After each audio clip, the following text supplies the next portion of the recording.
5 elite military dogs snap their restraints and charge toward an empty corridor, then freeze the instant a quiet nurse walks in. What they do next will change everything. 5. Before we go further, if this story pulls you in from the very first scene, please subscribe so you never miss what comes next. If you're already hooked, and drop a comment telling me what city you're watching from. Love seeing how far these stories travel. Now let's get into it. 5. The first thing anyone noticed about Hartwell Memorial Hospital on the morning of October 3rd was the sound. 8. It started before 6 a.m. The breakfast trays went out, and before the overnight nurses finished their handoff notes, a low rhythmic noise coming from the east corridor that nobody could immediately identify. Not an alarm, not a patient in distress, something else. Something that made the cleaning staff stop their carts in the middle of the hall and look at each other without speaking. At the time charge nurse Patricia Voss reached the source, she understood why her radio had been buzzing for 4 straight minutes. 5. Military working dogs, Belgian Malinois, all of them, big-shouldered and dense with muscle, were stationed in the East Corridor's secondary trauma bay, which had been temporarily converted into a secure medical holding area at the request of the Dalton Regional Military Coordination Office. 5. The dogs were there for post-deployment veterinary assessment, a standard procedure that the hospital had agreed to accommodate as part of an interagency partnership program that nobody on the nursing staff had been properly briefed about. Miscommunication was the first problem. The second problem was that all 5 dogs had broken their tethering restraints, not chewed through them, not pulled them loose from the anchor points. 5. The steel clips on 2 of the leads had simply failed, bent open at the joint, in a way that the handler, a young specialist named Aaron Fitch, described as physically impossible for a dog to accomplish. The other 3 had worked the clasps in a coordinated sequence, which made even less sense, because working dogs in active service were trained specifically not to do that. 5.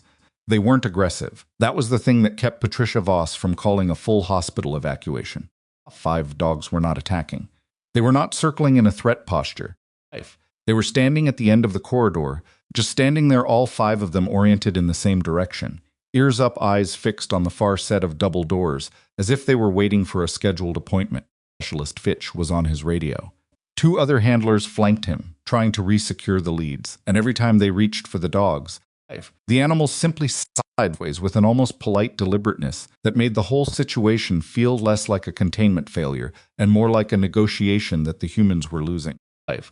They were fine, Fitch kept saying into the radio, his voice carrying the particular high pitch of someone trying not to sound panicked. They were calm all night. I don't know what triggered it. I genuinely don't know. Patricia Voss was on her second call to hospital administration when the double doors at the end of the corridor opened. Emily Vance came through them carrying a paper cup of coffee and a patient chart tucked under her arm, which meant she was coming off the overnight shift in the surgical recovery ward and hadn't slept in 14 hours and was thinking about nothing except getting to her locker, changing her shoes, and finding something to eat that wasn't from the vending machine on the 3rd floor. She stopped when she saw the dogs. The dogs stopped the moment they saw her. It lasted less than 3 seconds. That stillness, that mutual recognition, and then all 5 animals sat still at the same time, without any command being given, without any handler touching them. And they watched Emily Vance with an attention that was so focused and so quiet that Patricia Voss actually lowered her radio without finishing her sentence. 5. Emily looked at the dogs for a long moment. She looked at Specialist Fitch. She looked at the bent restraints on the floor. Easy, she said, quietly. The word barely carried. Every dog's posture dropped 2 inches, the specific muscle release of an animal that has found something it was looking for.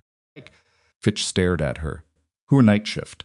Surgical recovery. She set her coffee on the nearest supply cart without looking away from the dogs.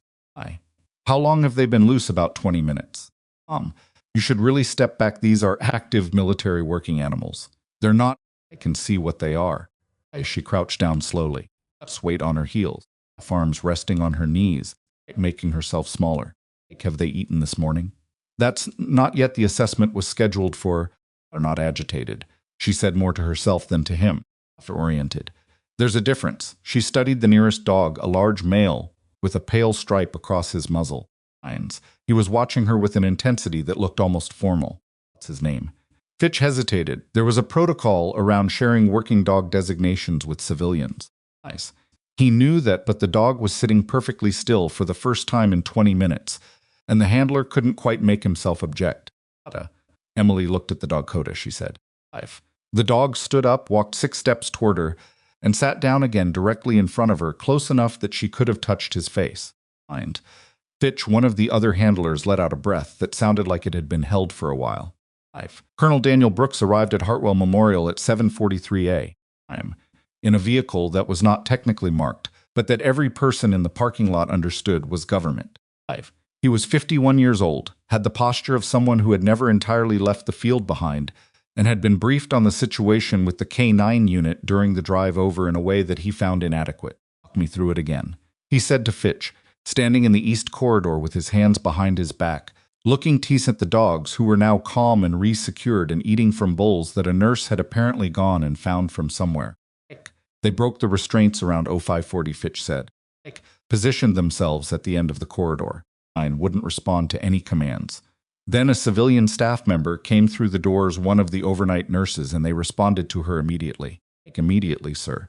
Before she said anything. Before she said anything, Brooks repeated. Yes, sir. He looked at the bowls. Who sourced the food? She did, the nurse.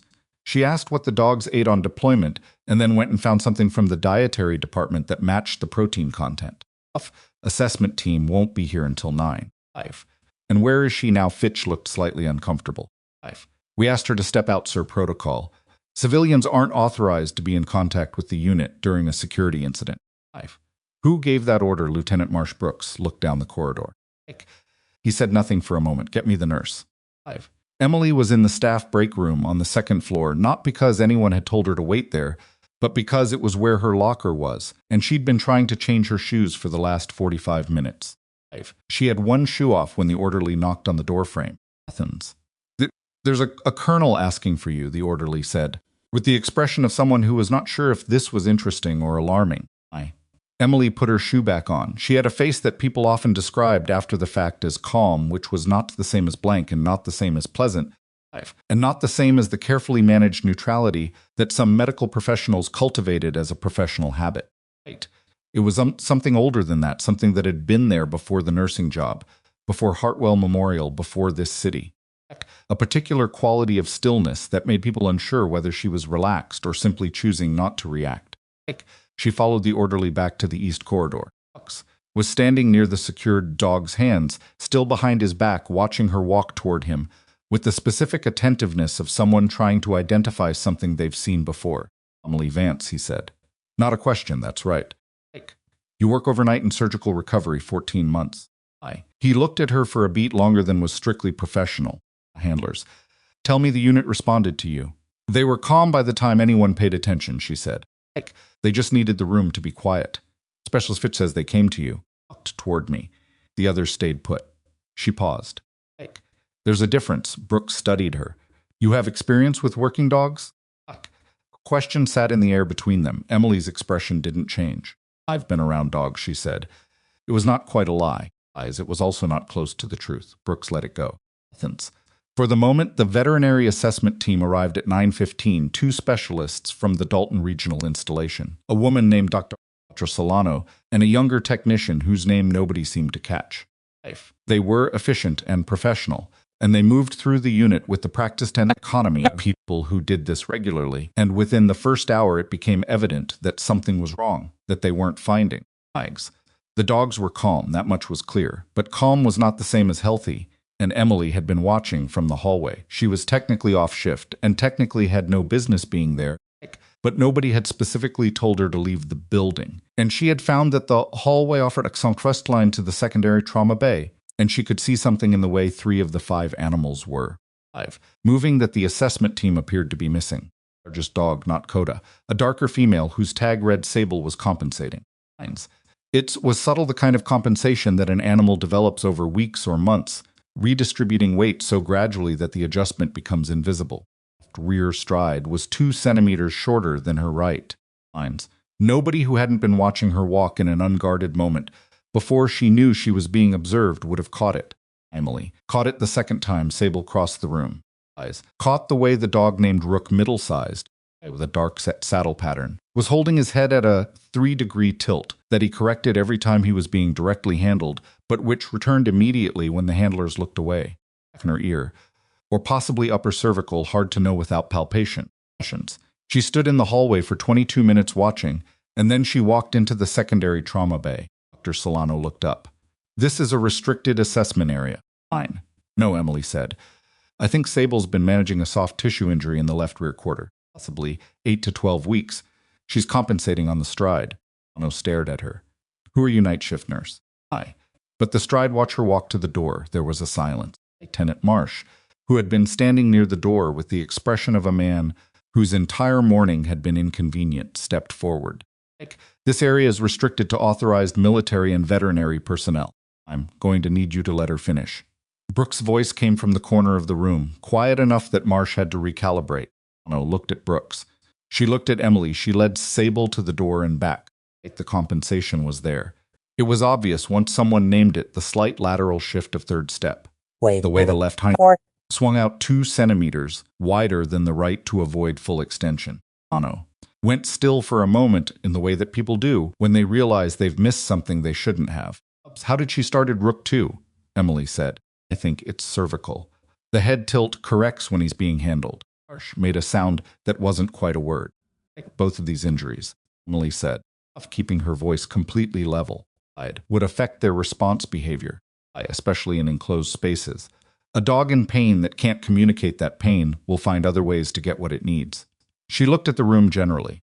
They broke the restraints because they needed to move. Because staying still hurt, nobody asked her to leave after that. Nobody formally invited her to stay either, which meant she existed in a state of institutional limbo for the next 3 hours, not authorized, not removed. Simply present in a room where useful things were happening and where her presence appeared to be contributing to those useful things, which in Emily's experience was usually enough. Solano confirmed the soft tissue injury in Sable's left rear within 40 minutes. It was in the semembranosus, not severe, not degenerative, real and uncomfortable, and exactly the kind of thing that accumulated on long deployments, when field veterinary attention was intermittent, and the dog learned to work around it because the mission required it. Cervical issue in Rook was a rotation at C2-C3. That palpation revealed as a specific type probably acquired from a vehicle incident or a hard landing over a barrier. Injuries were treatable. Both had been present undetected for weeks. Solano worked quietly and professionally and did not say anything directly to Emily for most of the morning, which Emily did not take personally. She stood at the edge of the room and watched and occasionally pointed out what she was observing with a specificity that was either the product of very close attention or something else entirely, something that required a different explanation. He noticed the way she described the injury patterns, not in the language of a nurse observing unusual symptoms, but in the flatter, more technical register of someone translating field observation into clinical language. He noticed the way she positioned herself relative to the dogs, always at an angle, never directly in front, which was not something you learned from a book and was not something that occurred to most people by instinct. He noticed that Coda, every time Emily moved to a different part of the room, oriented toward her without making it obvious, the way a trained animal tracks a familiar handler. He had been in the military for 26 years. He had worked with K9 units for 9 of them, 2-year posting to a specialized program whose operational details were still technically classified. He knew what a trained handler looked like. He knew what a person with genuine field experience looked like when they were trying not to look like that. He pulled Fitch aside around 11 a.m. Run a background inquiry on Emily Vance, he said quietly. Record. Include any sealed components, Fitch looked at him. Author. She's a civilian nurse. I don't think there's my record. Brooks repeated. Restricted corridor was on the hospital's sub-basement level, a section of the building that dated to an earlier construction phase, and that the current administration used primarily for storage and the occasional overflow of non-urgent equipment. There was no signage that distinguished it from any other storage area, no visible reason for a person to look twice at the door at the end of the South Passage. Emily didn't go looking for it. She was following Coda. The dog had slipped his resecured lead again somewhere around noon, while the handlers were occupied with the post-assessment documentation, and had simply walked down the main corridor with the deliberate, purposeful movement of an animal who knows exactly where it's going. Emily had been returning from the staff cafeteria with a sandwich she'd had no time to eat and had seen him rounding the corner toward the stairwell. She followed him without thinking about it particularly, which was itself telling. Most people did not follow a loose military working dog into a hospital stairwell without thinking about it particularly. It went down 2 flights, through a door, on a shorter passage, and stopped in front of a gray metal door that had no particular marking, except a faded number and a scratch pattern on the lower section that looked like it had been made by dog claws over a long period of time. Emily stood behind him and looked at the door, and at the scratch marks, and at the number which she read without reaction, and then she reached past Coda and pressed on the door's handle. It was unlocked. Inside was a room that smelled like metal and old rubber and something that might once have been leather, the specific combination of smells that accumulated in military training spaces over years of use. There were crates along one wall. There was a long wooden table. There were hooks on the wall that had held equipment, probably for a long time based on the outline marks where the paint was a slightly different shade. There was in the corner near the floor a metal plate bolted to the wall with a unit insignia on it. Emily looked at the insignia. Coda sat down beside her, pressed against her leg, and didn't move. She stood there for what might have been a minute, or might have been longer, looking at the insignia, and then she heard footsteps in the passage outside. Came through the door. He looked at the room. He looked at Coda pressed against her leg. He looked at the insignia on the wall. This room isn't in any current facility map, he said. No, Emily agreed. Fitch's inquiry came back. He wasn't looking at the insignia anymore. He was looking at her. There's a gap in your record. For years. Starting when you were 27, civilian employment records 4 years, where the documentation is either missing or sealed under a classification. I don't have clearance to access from a mobile device. Emily said nothing. The K9 program this unit traces back to, Brooks said more slowly, was a classified field recovery operation. It ran for 6 years. It was decommissioned. The personnel files were sealed as part of the decommissioning. The room was very quiet. These dogs, he said, were part of the second generation of that program. The behavioral imprinting in their training would have been established by original program personnel. He paused. Which would explain why they respond to you the way they do. Emily looked at the insignia on the wall for another moment. Then she looked at Brooks. Sable needs another 3 days of rest before she goes back into active rotation, she said. And someone needs to show Rook's handler the cervical manipulation technique, or the tilt will come back within 2 weeks. Brooks held very still. That's not what I asked. You didn't ask anything, she said. You made a series of observations. Signed. Outside in the passage, Fitch's radio crackled with something sharp and urgent. A voice cutting through static, someone saying a name, saying a number, saying the words that turned the morning from complicated into something else entirely. Brock's head turned toward the sound. Emily watched his expression shift in a way she had seen before, the specific recalibration of a person receiving information that changes the shape of every decision they've made in the last 6 hours. He stepped back toward the door, stopped. Don't go anywhere, he said. Him. She looked at Coda. I'll be here, she said. Brooks went through the door. His footsteps moved quickly down the passage toward the stairwell, and then she heard Fitch's voice, and then another voice she didn't recognize, and then the sound of a second radio, and then silence. Coda didn't move. Emily reached down and put her hand on the dog's head, just resting it there, and looked at the insignia on the wall, the small metal plate in the corner bolted into the concrete, which had been there since before she ever worked at Hartwell Memorial, since before she moved to this city, since before she became someone who worked overnight shifts in surgical recovery and wore plain scrubs and kept her coffee order simple and had no photographs on her locker door. The insignia showed a number and a symbol that meant nothing to anyone who hadn't been there. It meant something specific to her. She could hear the sound of the radios upstairs getting louder, more voices, a different quality of urgencies, and she understood that whatever Fitch's inquiry had pulled, it had pulled more than a sealed file. It had pulled something attached to the sealed file, something that was still active, somewhere in some capacity under some classification that a mobile device inquiry had just touched without authorization. She closed her eyes for 2 seconds, opened them. Coda looked up at her. Okay, she said quietly. The dog stood. Upstairs. Something that had been sealed for years had just been opened, and the next 3 minutes were going to determine whether what came out of it was going to stay manageable or become something else entirely. Emily picked up her sandwich, which she'd been carrying this whole time, which she still hadn't eaten, and walked toward the door. She walked through the door with the sandwich still in her hand and Coda at her heel.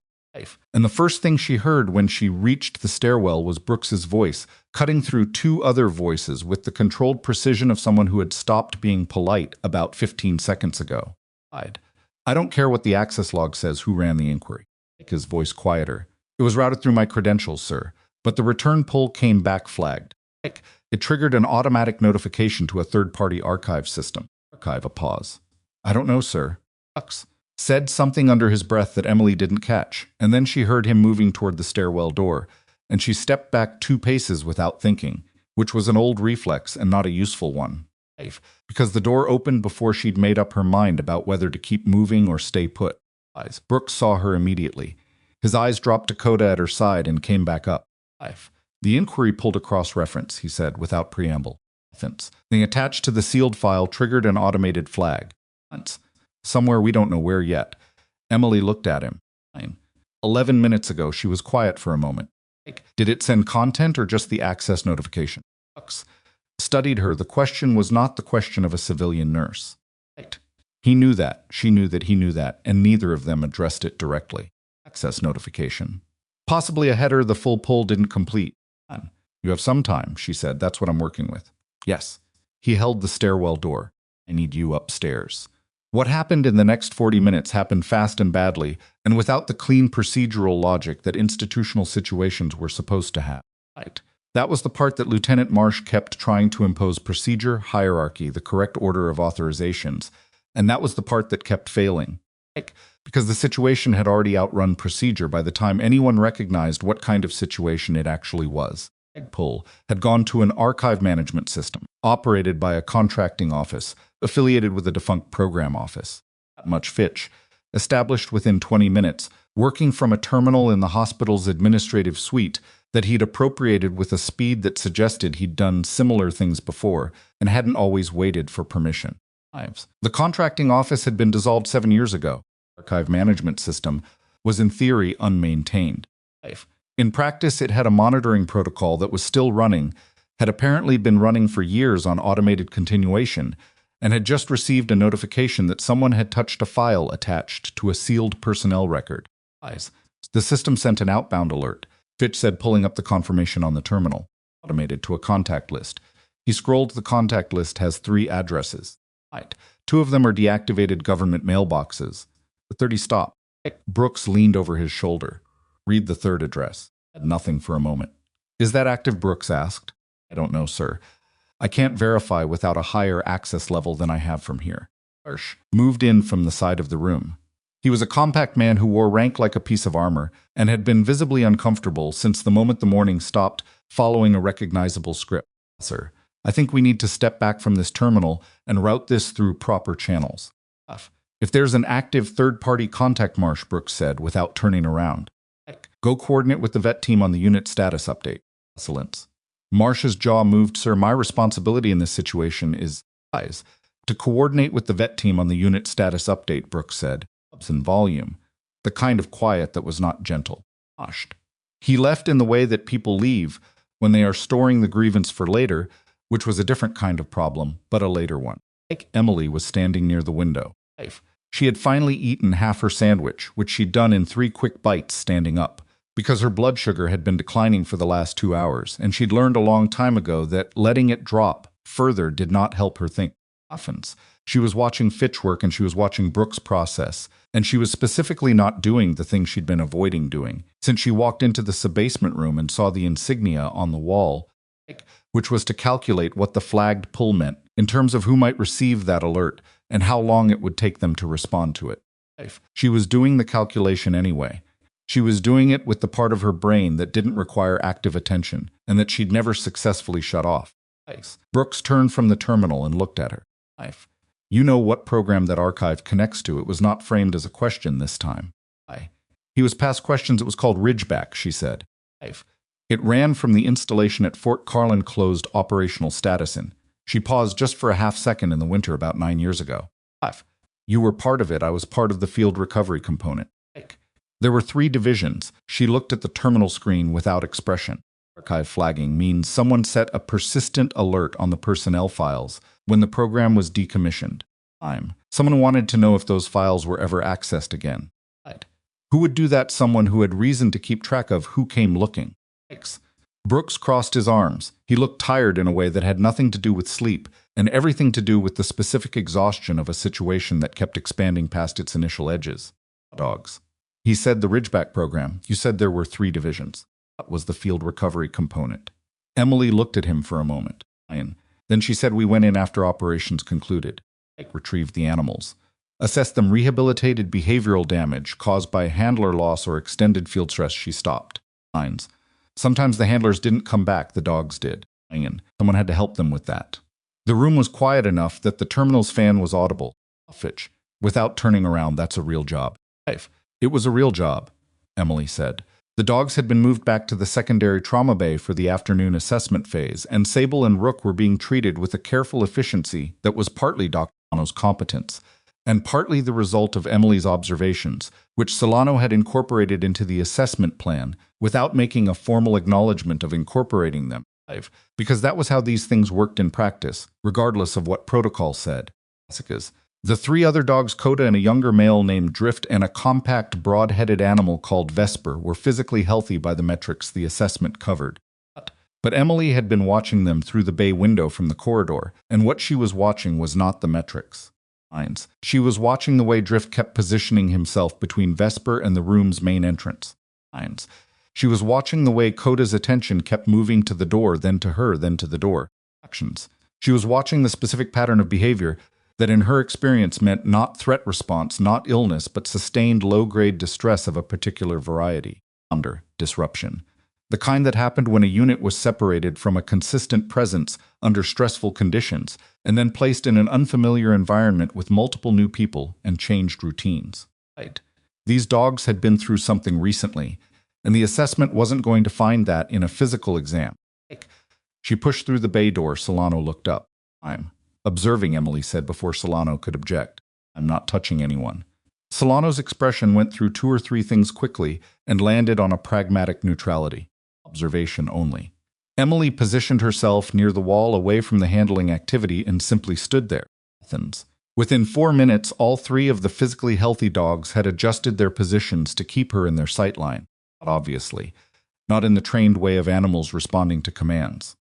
In the specific way of animals who have learned to triangulate a room by the location of a trusted anchor. One of the younger handlers, a woman named Specialist Torres, who'd said almost nothing all morning but had been watching everything with a focused attention that Emily had noticed, crouched next to Drift and scratched behind his ears in an absent-minded way that suggested she did it more than the protocol required.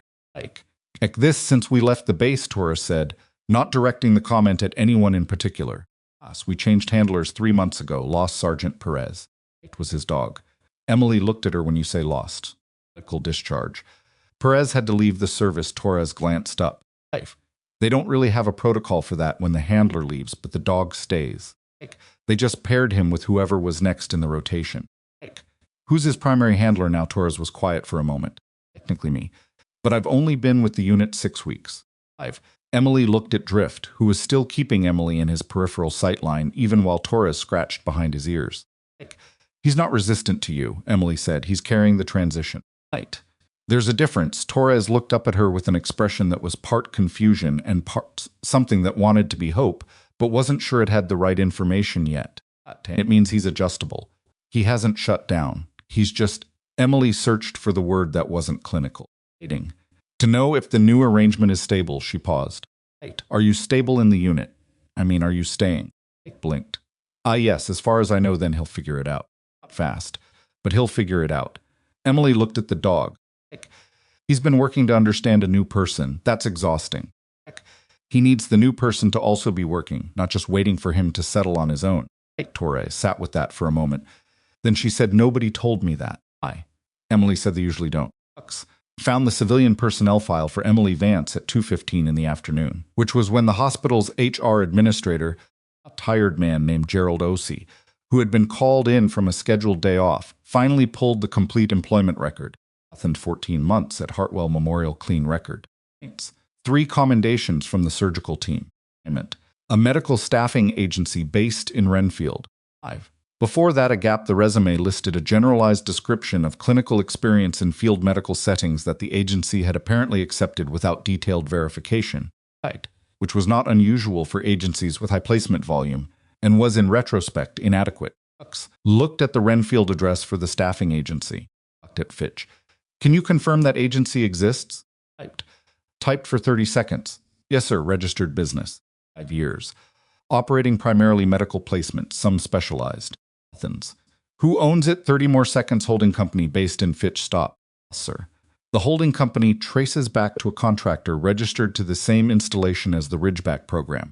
Bucks. Put his hand flat on the desk, not hard, just placed it there, like he needed something solid for a moment. She didn't accidentally end up at Hartwell Memorial, he said. No, sir, it doesn't look that way, Brooks thought for a moment. Find out if there's a Ridgeback-affiliated K9 unit that was scheduled for transfer or assessment in this region. Any time in the last 6 months. Fitch started typing. He stopped almost immediately, sir. There's a transfer order for this specific unit, these 5 dogs, dated 4 months ago. Routes them through Dalton Regional for assessment. He looked up. The order was initiated by the coordination office. There's a supporting request attached to it. From a medical liaison office, he turned the screen. The liaison office doesn't have a physical address. Just a registration number. Brooks read the registration number.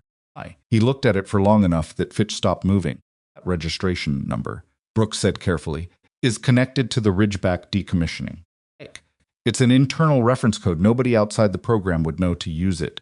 The room was very quiet. Someone arranged for these dogs to come here, Brooks said. Athens. Someone who knew both the K9 unit's transfer schedule and where Emily Vance was working. He straightened. Athens. Someone set this up, what he did not say, and what Fitch was also clearly not saying, set it up for what purpose, for whose benefit, and whether that person was Emily herself or someone operating around her. I was back in the sub-basement corridor, not because she'd been sent there and not because she'd been told to go back there, but because Coda had slipped his lead a second time. The handlers were going to need to address the lead quality, which was a separate issue, and had gone back down the stairs with the same purposeful deliberateness, and Emily had followed him again, because at this point she had stopped pretending. The following was accidental. The room smelled the same old rubber metal, something like leather. The insignia on the wall was the same. The crates along the wall were the same, except that she had moved to look at them more carefully this time, because there were markings on the side panels that she hadn't examined before. Numbers, date ranges. One of them, a long flat crate near the back wall, had a paper tag attached to the handle that should have deteriorated years ago, but had been partially protected by the crate's overhang and was still legible. Lastly, she crouched in front of it and read what was there. The date on the tag was from the 2nd year of the Ridgeback program's operational period. The name written in the field below the date was partially obscured by a water stain. She could read the last name. She could read the rank designation. She could not read the first name. The stain had taken it. She sat with that for a moment, the absence of the first name, the presence of everything else. And then she heard a sound that was not Brooks and not Fitch and was not Coda, who was sitting beside her perfectly still. It was coming from the passage outside, not footsteps. Something smaller, an intermittent, irregular sound, like the tick of a cooling pipe, except that it was not a cooling pipe. And she knew what a cooling pipe sounded like, and this was not it. She stood up slowly. Coda had heard it too. His ears were up, oriented toward the door, and his body had shifted from relaxed to attentive in the specific way that was not aggression and was not alarm, but was the thing that came right before both. She moved to the door, put her hand on the handle, listened. The sound stopped. She waited 3 seconds, opened the door, looked into the passage. The passage was empty. The gray concrete walls, the 2 ceiling fixtures, the far door, all of it, still and unremarkable, exactly as it had been when she walked through it 20 minutes ago. Except that the far door, which had been closed when she came through, was now open approximately 4 inches. She looked at that 4 inches of open door for a moment. Came through beside her and stopped at her knee. There were 2 possible explanations. Someone had come through the far door after she had. That someone had heard her in the room and stopped moving when they heard her move. Someone was now on the other side of a door. They had not fully pulled shut behind them, standing in the short passage that connected to the building's secondary mechanical access, which had its own exterior exit. The second possible explanation was that the door's latch was faulty. That was, objectively, the simpler explanation. Emily walked to the far door and pushed it open. The short passage beyond was empty. The exterior door at its end was closed. She could see from the dust on the floor near the exterior door that it hadn't been recently opened. She turned back, looked at the passage behind her. Looked at the ceiling. There in the corner above the door she'd come through, mounted in a way that used the conduit housing as camouflage, Painted the same gray as the pipe was a device that was not a hospital smoke detector and was not part of any standard security system she'd seen on the facility tour when she started at Hartwell 14 months ago. She looked at it for a long moment.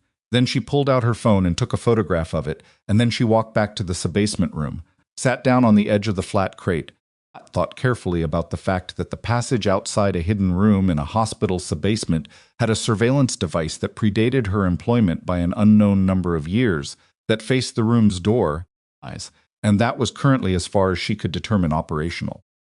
Someone had not just set up her placement at Hartwell Memorial.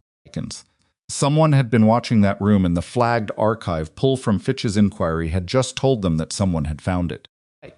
She looked at the photograph on her phone. She looked at Coda. The dog was watching her with the particular patient attention that she had spent years learning to read, and what his posture said right now was not fear and not urgency, and not the specific tension of a working animal in a threat environment. It said, "What do we do next?" Emily looked at the surveillance device in the photograph. She thought about the third contact address on the archive system's alert list, the one that was neither a deactivated government mailbox nor a defunct office, and that Brooks hadn't been able to verify from a mobile device. That had received the outbound alert 11 minutes before Brooks came down the stairwell. Whoever was on the other end of that address had known about this room before this morning, had placed or maintained that device, had arranged for this K9 unit to come to this hospital at this specific time. And now they knew that someone at Hartwell Memorial had run an inquiry on the sealed Ridgeback files, and they knew the inquiry had been run from military credentials attached to this particular assessment visit. And they knew it had been run on the same day the dogs arrived. Emily stood up. She picked up the flat crate's paper tag very carefully and folded it into her breast pocket without damaging the legible portions. She looked at the insignia on the wall one more time. Then she went back to the door and opened it, and walked into the passage and stopped immediately, because Brooks was standing in the passage, and behind him was someone she had not seen before, a civilian, from the clothes, middle-aged, carrying a tablet in a way that people carried equipment when they wanted it to look casual, and it wasn't. And both of them were looking at her with expressions that were different from each other in ways that told her different things. Max's expression said he had new information, and it had changed something.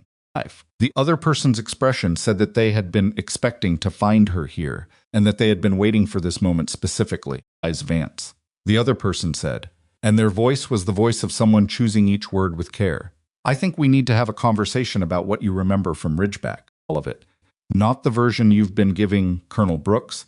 They held up the tablet and turned it so she could see the screen. On the screen was a document. At the top of the document was her name, Emily Vance. Her other name, the one that had been sealed. Her name on that screen was not a common name, and was not a name she had used in 9 years, and the fact that someone had it typed cleanly at the top of a formatted document, not handwritten, not partial. The full designation, including the program identifier suffix that had only ever appeared in internal Ridgeback paperwork, meant that whoever was holding that tablet had not assembled this from a partial archive pull. They had come here with it already. Emily looked at the screen for exactly as long as she needed to confirm what she was seeing, and then she looked at the person holding it. As she'd first read a woman, actually, though she'd been standing at an angle that made it hard to be certain in the dim passage light. Hair going gray at the temples, the kind of physical stillness that came from professional training of some variety, and clothes that were civilian in a way that was slightly too deliberate. The way clothes looked when someone had chosen them to communicate civilian rather than simply being civilian. "I don't know you," Emily said. "No," the woman agreed. "But you know the name on that document." Brooks was standing slightly behind and to the left, which put him in a position that was neither fully with the woman nor fully with Emily, and Emily noted that without making anything of it yet. He looked like someone who had been given information in the last 20 minutes that had not simplified anything. "Are you?" Emily said to the woman. "Lena Marsh." He saw Emily register the name, related to the lieutenant, different family. "I work for an oversight office that was stood up when the Ridgeback program was decommissioned. We were tasked with monitoring the sealed materials for exactly what happened this morning, someone accessing the files. Often, someone accessing the files in a way that suggested they knew what they were looking at." Lena Marsh lowered the tablet slightly. A random inquiry from a military assessment visit wouldn't have flagged the deep cross-reference. Fitch's pull went 4 levels in before it tripped the alert. That requires either sophisticated system knowledge or The person running the inquiry knew the file structure. Emily looked at Brooks. You knew what you were looking for when you asked him to run it. Brooks met her eyes. I had a strong suspicion, he said. Yes. There was a pause the device in the passage, Emily said. She turned back to Lena Marsh. That's yours a beat. It was placed by the oversight office 6 years ago. When we confirmed that the subbasement room existed and hadn't been decommissioned with the rest of the installation assets. You've been watching a room in a civilian hospital subment for 6 years, and nobody from this hospital noticed. Hospital administration that signed the original interagency partnership agreement. Marsh paused. Administration changed 3 times in 6 years. The partnership clause was buried in a facilities agreement. Nobody reads those, Emily thought about that. And what were you watching for? Marsh looked at her steadily. For whoever came back to this room first. The passage felt smaller than it was. Emily could hear Coda shifting position behind her, the quiet click of his nails on the concrete, and she let that sound orient her because she needed one thing in this space that was uncomplicated. You thought it would be someone from the program, Emily said. Someone trying to access the physical materials. We thought it could be several categories of people, Marsh said carefully. We were prepared for most of them. She looked at Emily with something that wasn't quite an accusation, but was carrying the weight of one. We weren't fully prepared for someone who had already been living 2 floors above the room for 14 months. They moved upstairs because the passage was not a functional space for a conversation with 3 people and a dog, and the kind of stakes that were now visibly on the table. Commandeered the hospital's 2nd-floor conference room, the small one used for staff reviews, with a door that locked from the inside and no windows facing the main corridor, and for the 20 minutes it took to get there and get settled. Nobody said anything that mattered. Emily. Lena Marsh sat across from her. Brooks remained standing, which was a choice that told Emily he hadn't decided yet which side of this room he was going to be on. The name on the document, Emily said when the door was closed. What do you want from me? I want to understand how much you remember, Marsh said. About the last operational year of Ridgeback. I remember all of it. Then you remember the incident at Fort Carlin in the final quarter. Emily looked at her. Which incident? There were several, Marsh particular, that our office has been trying to document for 9 years, and that every surviving program member has declined to speak to on record. She set the tablet on the table between them. 5 the dogs that came in this morning, the CODA unit, their 2nd generation. Their behavioral imprinting protocol was written by someone in the original program.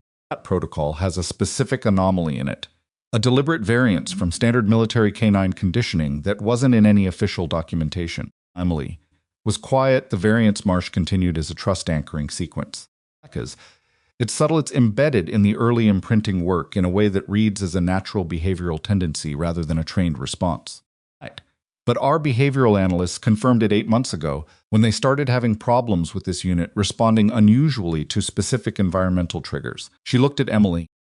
Someone in the original program wrote a secondary conditioning layer into the imprinting protocol, authorization, without disclosure. And then that person left the program and the conditioning stayed in the dogs. Brooks said from the wall. What does the conditioning do? Creates a recognition response tied to a specific human contact signature, Marsh said. Pattern, movement pattern, possibly scent. The analysis is still ongoing. Effectively, any dog imprinted under this protocol will respond to one person the way they'd respond to their primary handler, regardless of how much time passes, regardless of environment. She looked at Emily. Take that. Protocol. Emily did not deny it and did not confirm it. The dogs came to Hartwell, Marsh said more quietly, because someone routed their transfer here. Someone who knew they'd been imprinted under your protocol and who wanted to confirm that the conditioning was still active after 9 years. She paused. Was it you who routed the transfer? No, do you know who did? Emily's eyes dropped to the tablet on the table, to the document with her name at the top, to the edge of it where a second header was visible beneath the primary, a routing code that she hadn't looked at yet because she'd been focused on the name. She looked at it now. The round code was from a Ridgeback internal system. From the program's 2nd year, it was a personnel code, a specific individual's authorization identifier, the kind that had been assigned to every program member for internal document handling. Not her code. She knew whose code it was. She had known it for years, the way you know certain numbers, not because you looked them up, but because they existed in your life, during a specific time when everything mattered more than it should have. And the numbers from that time stayed with you whether you wanted them to or not. She looked up at Marsh. Where did you get this document? It was in the archive, Marsh said. It came up in the cross-reference pull. Code at the bottom. Emily said the routing identifier. This is it. Marsh was quiet for a moment. We don't know. The personnel records at Tracer among the sealed files. We haven't been able to access. The identifier exists in our system, but the name attached to it is in a classification tier that requires a different clearance than our office holds. Emily looked at the code for another moment. She looked at Brooks. I need access to a secure terminal, she said, not Fitch's. Something with a higher clearance threshold. Brooks unfolded his arms. What are you going to do with it? Find out who sent those dogs here, she said. Athens, and whether there's someone I need to be worried about. The secure terminal was in the hospital's administrative wing, an office that the Dalton Regional Coordination Officer used on quarterly visits, and that had a hardline connection and a certification level that could access the second tier of the sealed archive. Brooks had the access credentials. Using them from a civilian facility on a situation that was still technically an informal inquiry, rather than a formal investigation, was the kind of procedural flexibility that Brooks was apparently willing to extend, which told Emily something about how seriously he was now taking the morning's accumulation. It took 11 minutes to locate the personnel file attached to the routing code. When the file opened, Emily sat back in the chair. The photograph in the file was 9 years old. It showed a man in his mid-30s with the specific physical compactness of someone who'd spent years in the field, dark eyes, scar, along the left jaw that had been there since at least the second year of Ridgeback, because she could remember when it was new. The name above the photograph was Marcus Delve, not a name she'd used in years. Not a name she'd allowed herself to think about deliberately, because thinking about it deliberately meant following it to other things, and the other things from that period were complicated in ways that didn't simplify with time. You know him, Marsh said.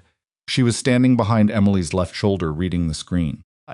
We worked together, Emily said. For how long? 3 years. 6 and through 4th operational years. And after the program decommissioned, I didn't maintain contact. Emily looked at the photograph. I didn't know where he went. He went to a private contracting firm, Marsh said. I said, the same one that operates your staffing agency. The same one that initiated the transfer order for the K9 unit. She let that sit for a moment. He's been working around the edges of the Ridgeback materials for at least 4 years. We found his routing codes on 6 different archive access attempts, all unsuccessful, all from different terminals. He's been looking for something. Emily looked at the photograph. We don't know. Marsh moved around to the side of the desk. But whatever it is, he arranged for you to be here when these dogs arrived. Which means he needed something from you specifically. Or he needed the conditioning to be confirmed active. She paused. Which means he may be planning to use the dogs. The word use landed in the room with a particular weight. Moved use them how working dogs with a secondary trust conditioning layer tied to a specific handler, Marsh said, are controllable in a way that standard K9 units aren't. If someone knows the contact signature, the specific vocal and movement pattern, they can direct those dogs past any normal handler protocol. Past any security perimeter those dogs are part of. She looked at Brooks. This unit is scheduled to return to active duty at Dalton Regional in 72 hours. Dalton Regional is a facility with significant classified infrastructure. The room went quiet in a different way than it had been quiet before. Emily was still looking at the photograph. She was thinking about Marcus Delve in the second year of Ridgeback, when they were both young enough to believe that the work was entirely good and uncomplicated. Before the 4th year, when it became clear that the program's leadership had interests that weren't the same as the program's stated purpose. She was thinking about the last time she'd seen him, the last week of operational activity before decommissioning, when he'd been angry in a way that was quiet and therefore more alarming than the loud variety, and she was thinking about the protocol she'd written, which she had written in that last year, partly because she understood that the dogs were going to outlive the program, and someone needed to ensure they retained the capacity to trust the right people under pressure. She had not considered at 27 that the trust conditioning protocol could be used by the wrong person. She had not considered Marcus Delve as the wrong person.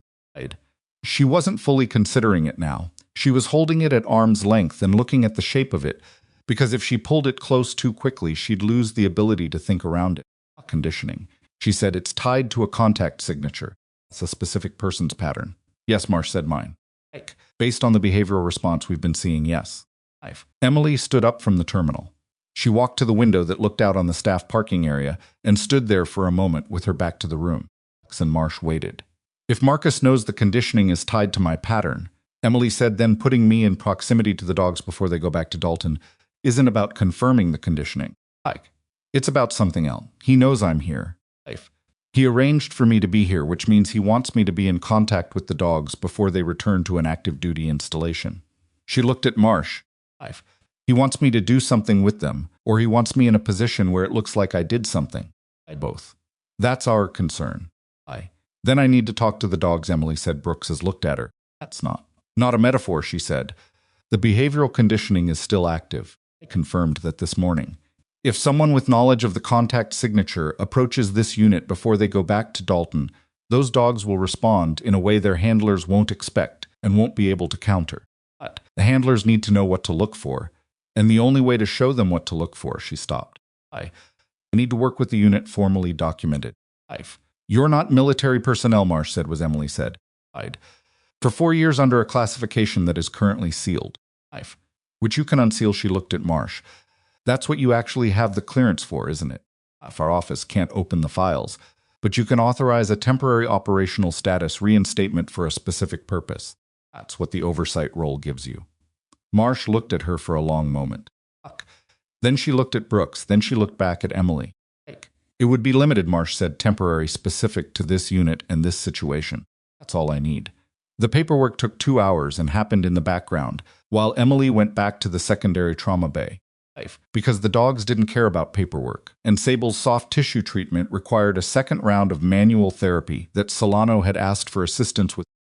And the request had come through Solano directly rather than through any administrative channel, which meant it was based on professional assessment rather than political maneuvering. And Emily respected that.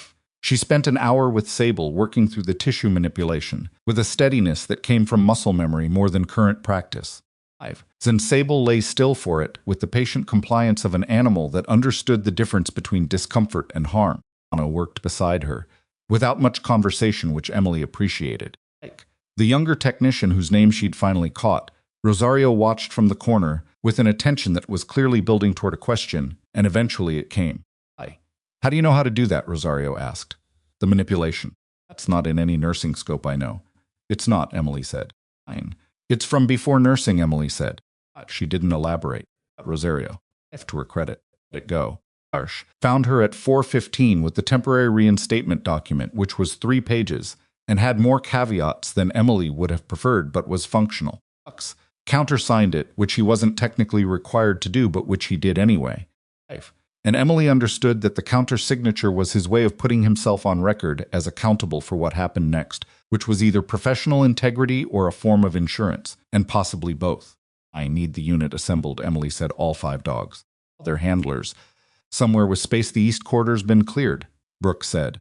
We can use the main bay, no windows, Emily said. I need Marsh there. And Fitch and Torres. Why Torres? Because she's Drift's handler, and she's the one who's going to have to execute this after I'm done. She needs to see the full sequence. Brooks didn't argue. The assembly took 20 minutes. By 5 p.m., the main bay had 7 people in it. Emily, Brooks, Marsh, Fitch, Torres, and 2 other handlers, whose names were Specialist Reyes and Corporal Aldham, and 5 dogs in a loose grouping that was calmer than it had any right to be given the afternoon's accumulated stress. Emily stood in the center of the room. She looked at each dog in turn, which took about 30 seconds, and then she looked at the handlers. I'm going to demonstrate the conditioning, she said. You're going to see will look like command compliance. It's closer to recognition. The distinction matters because if someone approaches this unit at Dalton with knowledge of the contact signature, they won't be giving commands. They'll be providing recognition cues, and your dogs will respond in a way that will look to you like they've simply chosen to obey a stranger. She paused. They won't be choosing. They'll be responding to something that was written into their behavioral baseline years ago, without their understanding or yours. Reyes said, written in. By who? By me, Emily said. I'm telling you that because you need to know the scope of it. And because the only way to demonstrate what you need to watch for is to show you what it looks like when it's activated. She turned to face the dogs. Coda was watching her. Possible. From her cushioned resting position, had her head up. Vesper, Rook. All of them oriented toward her with that particular focused attention that she'd been reading all day. And that meant something specific. something she'd spent years of her life working with, and that she hadn't thought she'd need to access again. Life. She said a word, not in English, a sound really two syllables with a specific intonation pattern and a particular resonance point in the chest, rather than the throat. She'd developed in the program's second year based on research into vocal frequency response in working dogs. A sound that was not a command in any conventional sense, but that functioned as a marker. I am here. I am known. I am the person your first patterning was calibrated to. All 5 dogs lay down at the same time, not a trained response. Trained responses had a lag, a moment of processing between cue and action. This was simultaneous, immediate. The kind of response that came from something deeper than training. Eyes. Torres made a sound. Reyes had gone very still. Aldum looked at Brooks, who was watching Emily with an expression that Emily would have been unable to fully read if she'd been paying attention to it, which she wasn't. She turned back to the handlers. That's what it looks like, she said. If you see your dog respond that way to anyone who isn't me, that person knows the signature and is using it deliberately. If that happens, Reyes asked. Get the dog out of proximity immediately. Physical removal. Don't use voice commands, they'll override. Physical removal only. These dogs weigh 70 to 80 pounds, Aldum said. You're talking about physically pulling them away from my. I know what I'm talking about, Emily said, not harshly. Just clearly I designed the conditioning to be resistant to conventional override, because in the field that resistance was a survival feature. In this context, I'm telling you how to work around it. She looked at Torres specifically. Drift is adjustable. I told you that earlier. The conditioning makes him responsive to the signature, but his primary bond is in development with you. If you're present and physical hand on him, your movement, your weight, your presence will compete with the signature. Looked at the dog. Drift was still lying down, but his eyes had moved to Torres. Put your hand on him, Emily said. Now Torres crossed the room and put her hand on Drift's shoulder. The dog's posture shifted not dramatically but perceptibly. Absolute stillness eased into something more like a dog resting beside a familiar person. Emily said, that's the competing signal. Off that every day. That's your advantage. She stepped back. The exercise continued 20 more minutes of demonstration observation, specific instruction for each handler on the particular vulnerabilities in their dog's conditioning baseline. It was not smooth. Reyes pushed back on 2 points, and Emily pushed back on his pushback with specific technical reasoning that he eventually couldn't counter. Autumn asked 3 questions that were genuinely good questions and got answers that were as complete as Emily could make them in the time available. Took notes on his tablet with an intensity that suggested he understood this was the kind of information that needed to exist somewhere outside one person's memory. It was 5:40 when it ended. The dogs were calm. The handlers were quieter than they'd been all day, the specific quiet of people who had received a significant amount of new information and were still sorting it into place. Walk to Emily's side, Dalton, he said quietly. If Delve is planning to use the signature at the installation, he'll need to get inside first, Emily said, and he'll need me inside with the dogs, or he'll need someone who can replicate the contact signature precisely enough to activate the conditioning. Can that be done by someone else? Emily looked at the dogs. The signature is partially vocal and partially movement-based. The vocal component is replicable with enough study. It's specific but not unique. The movement component is harder, she paused, but Marcus Delve worked with me for 3 years. He observed the protocol development. He was in the room during early imprinting sessions. She stopped again. He's most of it. Brooks was quiet, most, Emily said, but not all. What's he missing? She looked at Coda, who was watching her with the patient attention that hadn't wavered once in 12 hours. She thought about the part of the protocol she'd never written down, the part she'd kept in her head because she'd been 27 and idealistic, and hadn't trusted the program's documentation systems with anything she considered essential. The part that wasn't in any archive, sealed or otherwise, because it had never existed on paper. She started to answer. The door to the main bay opened. Specialist. Fitch came through it with his tablet in his hand, and the expression of someone who has just read something that has changed the shape of the next several hours. And he looked at Brooks and said, Sir, there's a vehicle in the staff parking lot. It's been there since approximately 1400 hours. The traces to the contracting firm. He held up the tablet. And there's a camera feed from the subbasement passage. He turned the tablet around. The feed showed the surveillance device's output. The passage outside the room with the insignia, the gray concrete, the far door. Standing in front of the room's door, looking directly into the camera with an expression that said he knew exactly where the device was. and had known for some time was Marcus Delve. He was holding something, a flat object rectangular about the size of a document folder. He held it up toward the camera, a deliberate gesture and intended communication, and Emily could see, even on the tablet's screen, even in the corridor's limited light, what it was. It was an identification card, old laminated, the kind issued by the Ridgeback program in its first operational year. The photograph on it was Emily, 9 years younger. The name on it was her sealed name, and below the photograph, in the small designation field, was a rank and a title she had not used since the program ended, and had not told anyone in this building she had ever held. Marcus Delve tapped the card once with 2 fingers, looked at the camera for another 3 seconds, and walked out of frame. Nobody moved for 3 seconds. The tablet screen held the empty corridor, just the gray concrete and the far door and the space where Marcus Delve had been standing 30 seconds ago, and the room around Emily had the specific stillness of people recalibrating Athens, sorting what they'd just seen into something that made operational sense. Locks moved, first fitch lock, the parking lot exits. Get someone on every ground floor egress, sir. I don't have the authority to... Call it a security protocol for the K9 unit. You have that authority. Brooks was already moving toward the door. Harsh. I need you on the phone with your oversight office in the next 60 seconds. Harsh had her phone out before he finished the sentence. And Emily was looking at the tablet at the empty corridor. At the specific angle Marcus had chosen when he held up the card, not facing the room's door, facing the camera. Which meant he'd known the camera's position precisely. Which meant he hadn't just known the room existed. He'd known the surveillance layout. He'd known what the oversight office had placed, and where and when it could see him clearly. Wanted to be seen. He's not running, Emily said. Brooks stopped at the door. What? He showed himself deliberately. He held the card up for 3 seconds, long enough to be identified, long enough for us to process what we were seeing. That's not someone trying to avoid detection. She looked at Brooks. Wants us to know he's here. Why? She looked at the dogs. Coda was on his feet again, not agitated. Just alert, the particular attentiveness of an animal that had processed a change in the room's emotional register and was waiting for direction. Because he wants me to come to him, she said.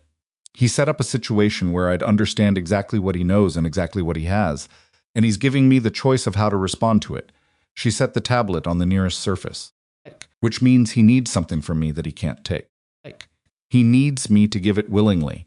Torres, who had stayed in the corner of the room throughout, said the part of the protocol you didn't write down.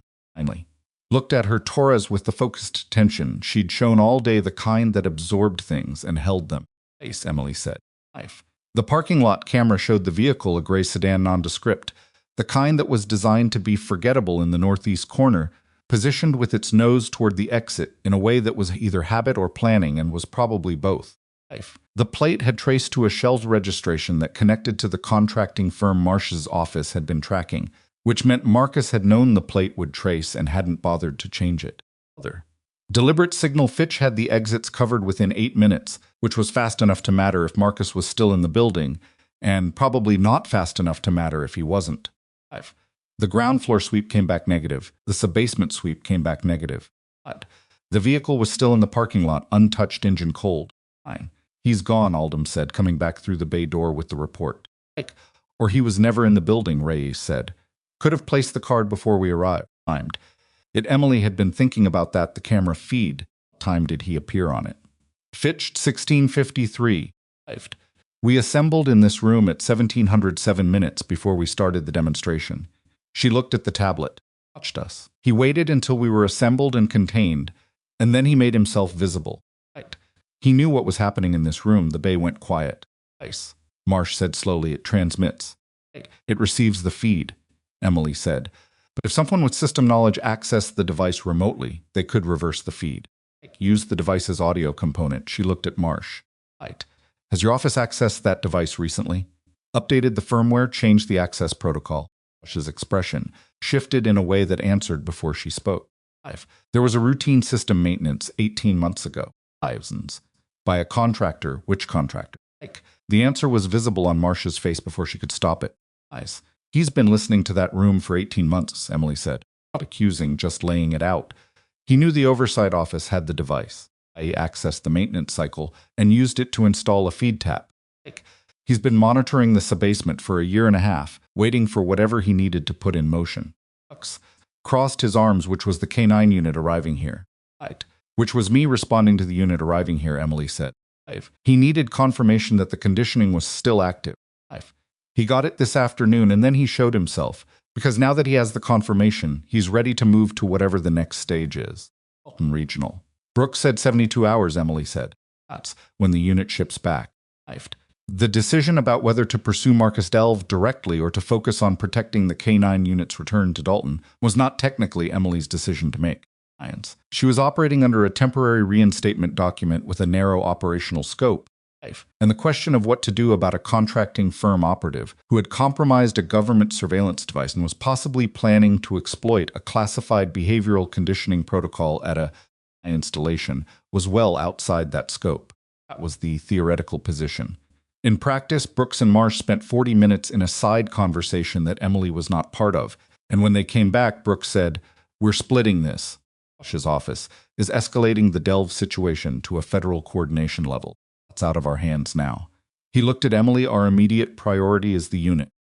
We need to know whether the conditioning can be neutralized or at least significantly disrupted before the dogs return to Dalton. Emily had been expecting this to find neutralized. Can you undo what you built into them? No, she said. In 72 hours. The conditioning is deep behavioral imprinting from their earliest training period. You can't reverse that on any realistic timeline, she paused. But you can build over it. If the handlers work intensively with their dogs for the next 3 days, specific exercises, specific contact patterns, the primary bond with the current handler can be strong enough to compete with the conditioning signal. Repeated. Not override. Compete, she met his eyes. I told Torres this morning that drift is adjustable. That's true. For all of them to varying degrees. Coda is the strongest conditioned. He's the one who came to me first, who tracked me all day. If his imprinting bond is the deepest, he'll be the hardest to counterbalance. She looked at Fitch. Who's his assigned handler? Fitch checked his records. Corporal. Aldham. Emily looked at Aldham, who was standing near the wall with his arms crossed, and an expression that had gradually shifted throughout the day from hostile skepticism to something more complicated. He'd been the one who'd asked the 3 good questions. He was the one who had stayed in the room the longest after the conditioning demonstration, watching his dog, with a careful attention that Emily recognized as someone doing genuine cognitive work on a problem they hadn't previously understood was a problem. Autumn, she said. How long have you been with Coda? 8 months. What's your daily contact protocol? Walk me through it. He looked slightly caught off guard by the directness of it. Nodding. Check, feeding, exercise, run, whatever the day's training requirements are, evening downtime. How much of that is physical contents on him? What about it? The check, some of the exercise. I don't know, I don't count it. Start counting it, Emily said. For the next 3 days, I want you in contact with that dog every hour you're awake. Training contact. Sitting beside him, hand on his flank weight next to his weight. She paused. Odd. Spent years learning to find me in a room. You need to be more present in his environment than I am in his memory. That's a high bar. But it's the only one that matters right now. Autumn looked at Coda. Coda was watching Emily. I can do that, Aldham said. It came out quieter than she expected and more certain, because Delve was detained at 6:47 p. Not at the hospital and not by the people in the bay, but at a transit hub 14 kilometers away where federal coordination had moved faster than anyone in the hospital expected. Marsh took the call, stepped into the corridor, and came back 3 minutes later with an expression that was controlled but not entirely. I have him, she said. He walked into the transit hub and sat down at a public terminal. Made an attempt to leave the area. He turned himself in, Brooks said, actively. Marsh looked at Emily, he asked, when they approached him whether Emily Vance was present. Those were his words. He asked if Emily Vance was there. The room absorbed that. Emily looked at the floor for a moment. She looked at her hands, which were steady, which they usually were regardless of what was happening internally. And that had always been both useful and occasionally misleading to people who expected visible distress to indicate the presence of actual distress. He's going to talk, she said. He's been trying to get to a point where he could talk for 4 years. That's what this whole thing was. Marsh frowned. He compromised a surveillance device, accessed classified archive systems without authorization. He facilitated the unauthorized routing of a military K9 unit, all of which traces to the Ridgeback program, Emily said, all of which he can walk federal investigators directly to, if they give him the room to do it. She looked at Marsh. He doesn't want the dogs. He never wanted the dogs. He wanted the program documentation. He wanted someone with the right clearance to open the archive and find what's in there. She paused. He used me to get your office looking at the right files. Nice. He used me because I'm the one person whose appearance in this situation would make someone with real clearance access the deeper archive. She looked at Brooks. You accessed the second-tier files this afternoon. That's probably exactly what he needed. Brooks was very still. That's in the deeper archive. I don't know everything, Emily said. But in the fourth operational year of Ridgeback, there were decisions made by program leadership about how the dogs were being used in field operations that weren't reflected in the official program documentation. The personnel file record doesn't show. She stopped. Marcus was closer to the leadership tier than I was. More of it. What kind of decisions? Marsh said. Emily looked at her, the kind that required a classified recovery program to clean up after them. The formal interview with Marcus Delve happened the next morning at a federal coordination facility 30 kilometers from Hartwell Memorial. And Emily was not present for it because she was not yet officially cleared to be present for it, and because the operational scope of her reinstatement document still hadn't been formally extended. She spent the morning at the hospital with the K9 unit, running the intensive contact protocol with the handlers, which was what she should have been doing and what she focused on with the complete attention it required, because the dogs needed it and the handlers needed it, and it was the work that was in front of her. Torres had come in early. She was already running the contact sequence with Drift when Emily arrived at 7:30, which meant she'd either started before the designated time or she hadn't gone home at all. Emily didn't ask which. It was calmer than he'd been at any point in the previous day, not just behaviorally managed, but genuinely eased the way an animal eases when it starts to understand that a transitional situation has a stable shape it can rely on. Beside me last night, Torres said, without looking up from the dog. I know that's not standard handler protocol. No, Emily said. It's what he needed. Torres glanced up at her. Not allowed. I'm not the one who decides what's allowed, Emily said. I document it as a therapeutic contact measure for behavioral stabilization and let whoever reviews it argue with the outcome. That corner of Torres's mouth moved, not quite a smile. That's a very careful way of saying yes. It's a careful way of saying I've seen it work, Emily said. She moved through the room. Reyes and Vesper, Aldum and Coda, who had somehow ended up serving as a de facto assistant to the contact protocol. Even though it wasn't her role, it was different. Vesper was the quickest to orient to Reyes when the contact work was active, which suggested the conditioning in him was lighter, or the primary handler bond was stronger than average, possibly both. Was still managing the cervical discomfort despite Solano's treatment, which made his responses slightly unpredictable, and Emily spent extra time with Aldum and Coda, watching the specific quality of Coda's attention, shifting incrementally toward Aldum over the course of 2 hours. It was not dramatic. It would not make a good scene in a film. It was slow, patient work, the kind that accumulated in small increments and only became visible in retrospect. And Emily had always understood it better than most people because she'd done it for 4 years in conditions. Considerably less comfortable than a hospital bay. 10:45 Marsh appeared in the doorway. He talked, she said. Marcus Delve had talked for 4 hours. The federal investigators had not needed to press particularly hard because, as Emily had predicted, he had been trying to get to this conversation for a long time, and the primary obstacle had always been finding someone with the clearance to hear it and the context to understand it. The combination of Brooks' archive access and Emily's appearance in the situation had finally provided both.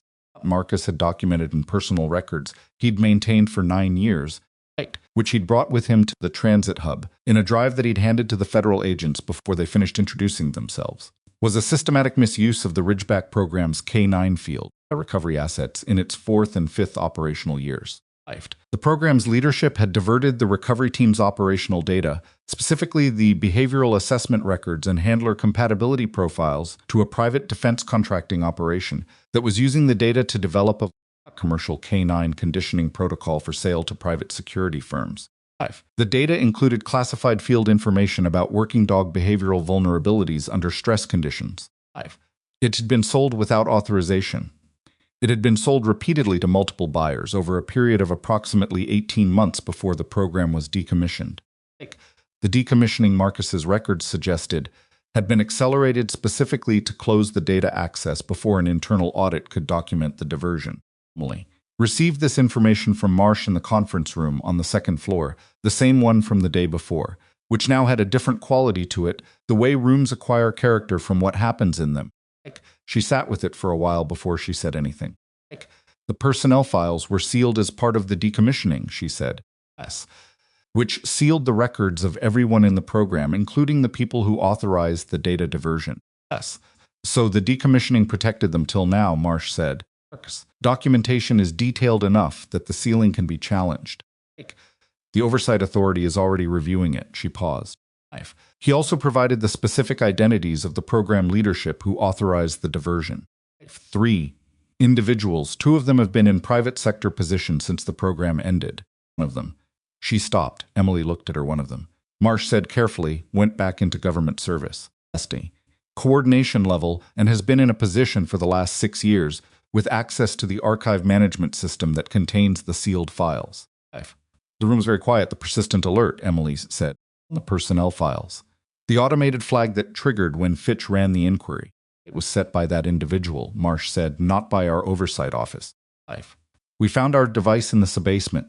The alert system was a separate installation entirely was stood up by someone who wanted to know immediately if anyone started looking at the sealed records. Emily thought about this with the careful systematic attention she'd always applied to things she needed to understand completely before acting on. He set a flag to warn himself if the files were accessed, she said. Fitch's inquiry triggered it, and the alert went to 3 addresses, 2 deactivated government mailboxes, and a third address. A third address, Marsh said, belongs to a private email account, registered to a name that doesn't appear in any public record. We've been trying to identify it since yesterday this morning. With the additional information from Marcus' files, we were able to trace the registration. She put a document on the table. The account belongs to Deputy Director Lawrence Holt. Coordination. Dalton District. Emily looked at the name. Dalton Regional, she said. Where the K9 unit is scheduled to return in 56 hours, Marsh said. Where Holt has operational oversight of the facility's security protocols, including the protocols that governs outside L are cleared for facility access. She looked at Emily steadily. He would have known immediately when the files were accessed yesterday. He received the alert before we even found the feed tap on the surveillance device. And he's had 24 hours to prepare for whatever comes next, Emily said. Has he been contacted by your office or by federal coordination? Not yet. The Delve interview established his identity less than 2 hours ago. Escalation is happening now. Emily stood up. She crossed to the window, the same one she'd stood at the day before, looking at the staff parking lot. If he knows the files have been accessed and he knows Marcus has been detained, he knows the documentation is in federal hands. He knows what's coming. What's his next move? Marsh looked at her. Brooks, who had come in partway through Marsh's briefing and was standing near the door with his hands in his pockets, looked at her. A K9 unit, Emily said. He knows about the conditioning. He's had access to the archive files for 9 years. He knows about the protocol. He knows the unit is returning to Dalton in 56 hours. She looked at Brooks. If he can create an incident involving the unit before the federal escalation reaches him, something that implicates the program materials, implicates Marcus, creates enough operational confusion, he buys time. What kind of incident? Brooks said, I don't know exactly. But the conditioning is the lever. The unit responding to an unauthorized contact signature inside a military installation is the kind of security incident, the immediate lockdown investigation, a freeze on all related documentation. She paused. He needs the dogs inside Dalton. He needs the conditioning to be triggered. And he needs it to look like the incident originated from the Ridgeback materials rather than from his own actions.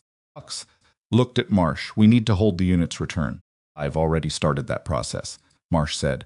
But a hold order on a scheduled K9 unit return requires a formal security justification that goes through Dalton's coordination office. She stopped. Holt oversees the weight of that settled over the room. The hold, Brooks said. He'll delay it, Marsh said. Long enough. Emily looked at the document on the table with Holt's name on it.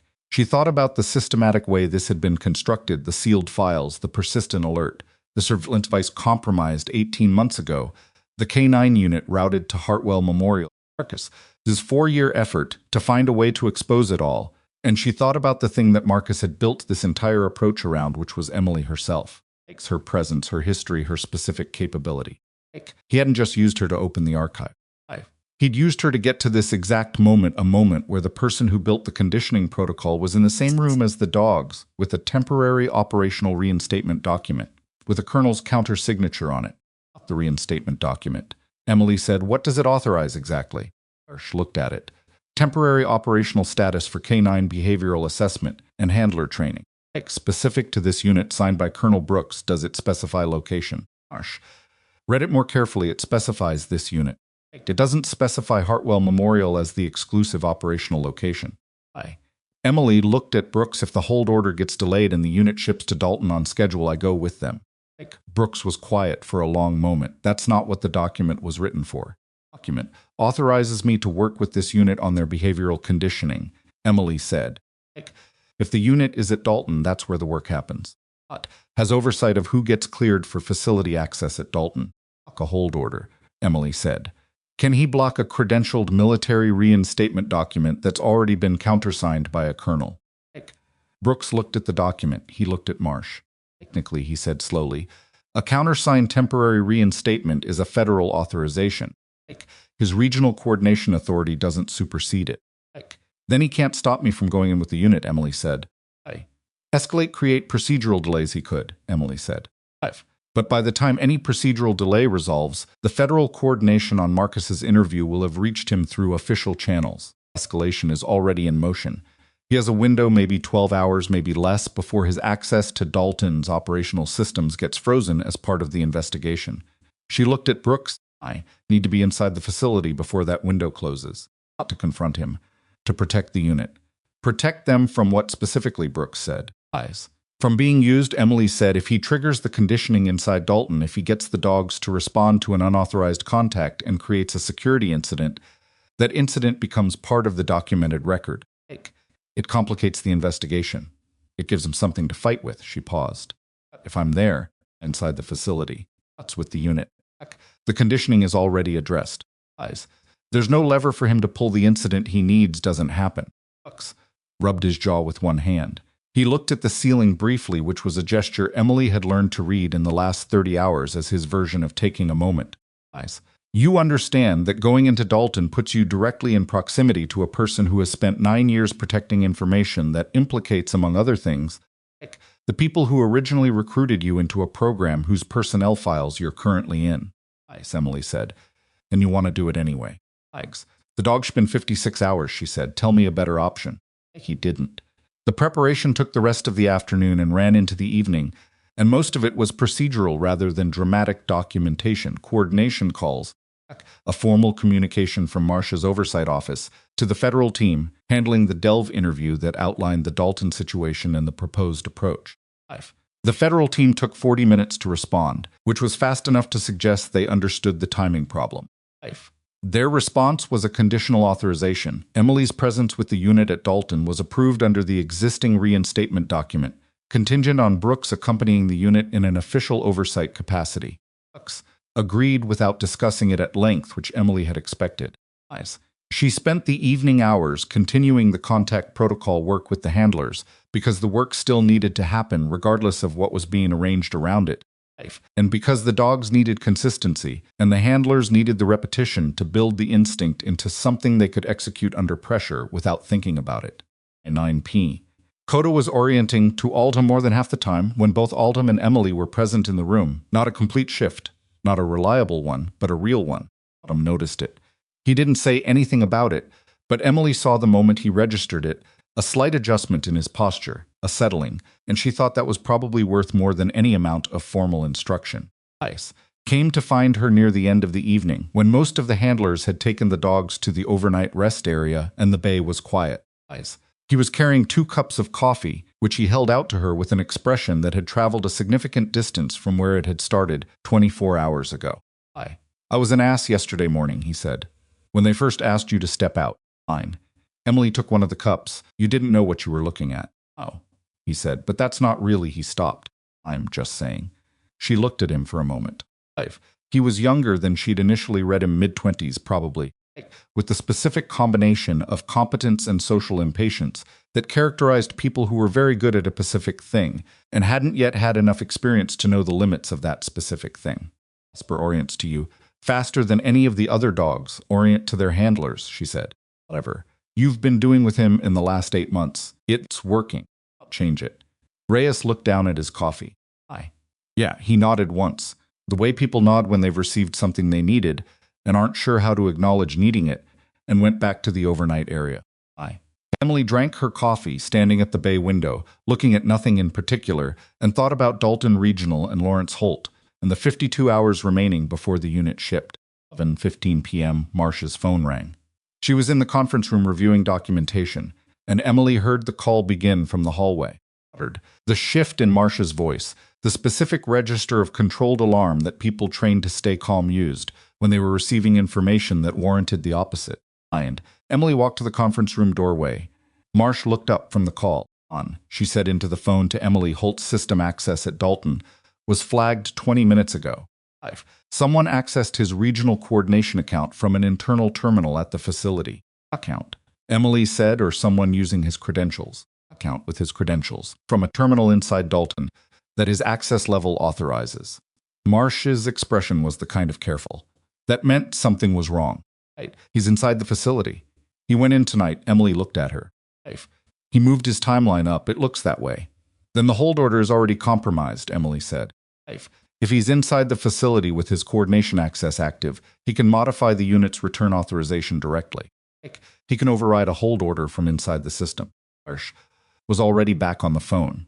Emily turned and walked quickly down the corridor to where Brooks was in the administrative office, still working, still there. She pushed the door open. We need to move the timeline up, she said. Holt went into Dalton tonight. He's inside the facility. Brooks looked up from the desk. He processed what she'd said in approximately 2 seconds. How much time do we have? Emily thought about the federal escalation timeline, the coordination response speed, the distance to Dalton, the 52 hours that had just become something considerably shorter. Yes. Then we had an hour ago, she said. Brooks was already dialing when his desk phone rang, the landline, not his mobile, which was unusual enough that both of them looked at it for a half-second before Brooks picked it up. Listened.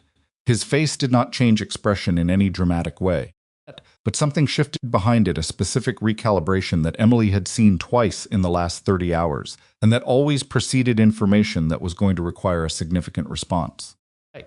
He put the phone down, looked at her. Federal coordination just flagged a second access from inside Dalton, he said. 30 minutes ago, before Holt's session, there was a separate login, different credentials, civilian contractor access. He paused. A contractor ID belongs to a firm to the same shell company that holds your staffing agency. Emily looked at him. Marcus Delve is in federal custody, Brooks said. He has been since 6:47 last evening. He could not have logged into a Dalton terminal tonight. He held her gaze. Which means whoever used those credentials is someone else, with access to Delve's contractor ID, who knew Dalton's system well enough to use it from an internal terminal. He stopped. Second person. Inside the facility, who we have not identified. The implications arranged themselves in Emily's head in the specific, unwelcome clarity of a situation she'd been thinking. She understood that had just revealed a second layer she hadn't fully accounted for. Marcus Delve had spent 4 years building toward exposure of what happened in Ridgeback. He'd built an elaborate approach that used Emily, used the dogs, used archive access, used a federal detention that he'd apparently walked into willingly. He'd given federal investigators everything they needed. Also, he'd apparently had a partner inside Dalton Regional that nobody had found yet, and that partner had moved tonight, before the federal escalation could reach them, before the hold order could be processed, before anyone outside that facility knew they existed. The K9 unit was shipped to Dalton in 51 hours. Whatever was waiting for them inside that facility was now operating with a head start that the people in this room had not planned for. And the only variable that was different from what that person had anticipated was the one standing in the doorway of the administrative office at 11:47 p.m., still holding a half-finished cup of coffee, wearing 14-month-old hospital scrubs. Emily set the cup down on the desk. Get the reinstatement document extended, she said. Facility authorization. I need it before we leave. Got the extended document signed at 12:53 a.m.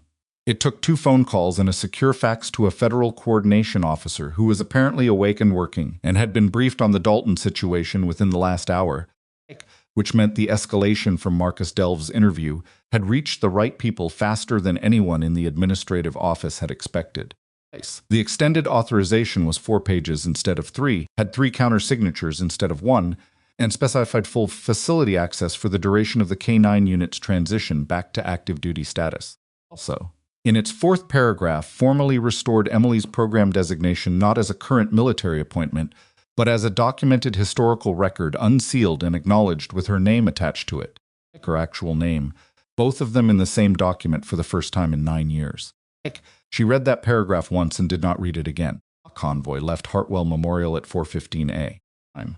2 vehicles, the K9 unit transport with all 5 dogs and their handlers, and a second vehicle carrying Brooks, Marsh, Emily, and Fitch, who had not gone home and showed no signs of planning to drive, to Dalton Regional was 40 minutes on empty roads, and nobody talked much. Torres dozed against the transport window in the lead vehicle. Autumn sat with his hand resting on Coda's shoulder for the entire drive, which Emily knew because she could see the transport through the windshield ahead and could see the outline of that contact through the vehicle's rear window, and she thought that was the best possible thing he could be doing. She watched the road and thought about Lawrence Holt and the second person inside Dalton and what ahead several hours looked like in operational terms, which depended entirely on what that person was trying to accomplish. If the goal was to create a security incident using the conditioning, they'd need the dogs inside the facility first. The unit wasn't scheduled until 50 hours from now. If the goal was to compromise the documentation, the federal team already had Marcus's drive and Holt's system access was about to be frozen. If the goal was something else entirely, something she hadn't fully mapped yet. You're working through it, Brooks said from the seat beside her. Not a question. Yes, she looked at the road. The second person with Delve's contractor credentials.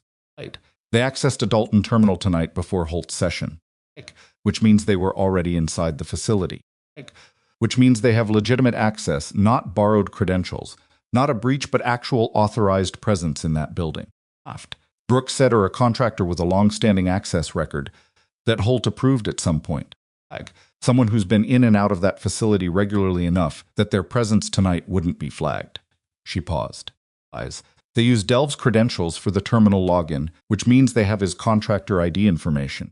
Delve shared it with them, or they took it from him at some point before his detention. Use his credentials at all, Marsh said from the front seat. If they have their own legitimate access, because they needed to do something on that terminal that their own credentials would have flagged, Emily said. Something outside their normal access parameters.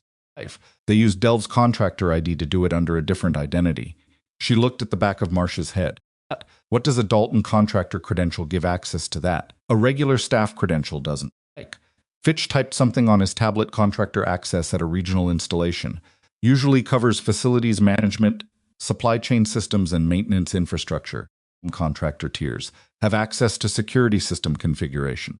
Security system configurations, Brooks said. Camera systems, Fitch said. Access point logs, possibly perimeter sensor settings.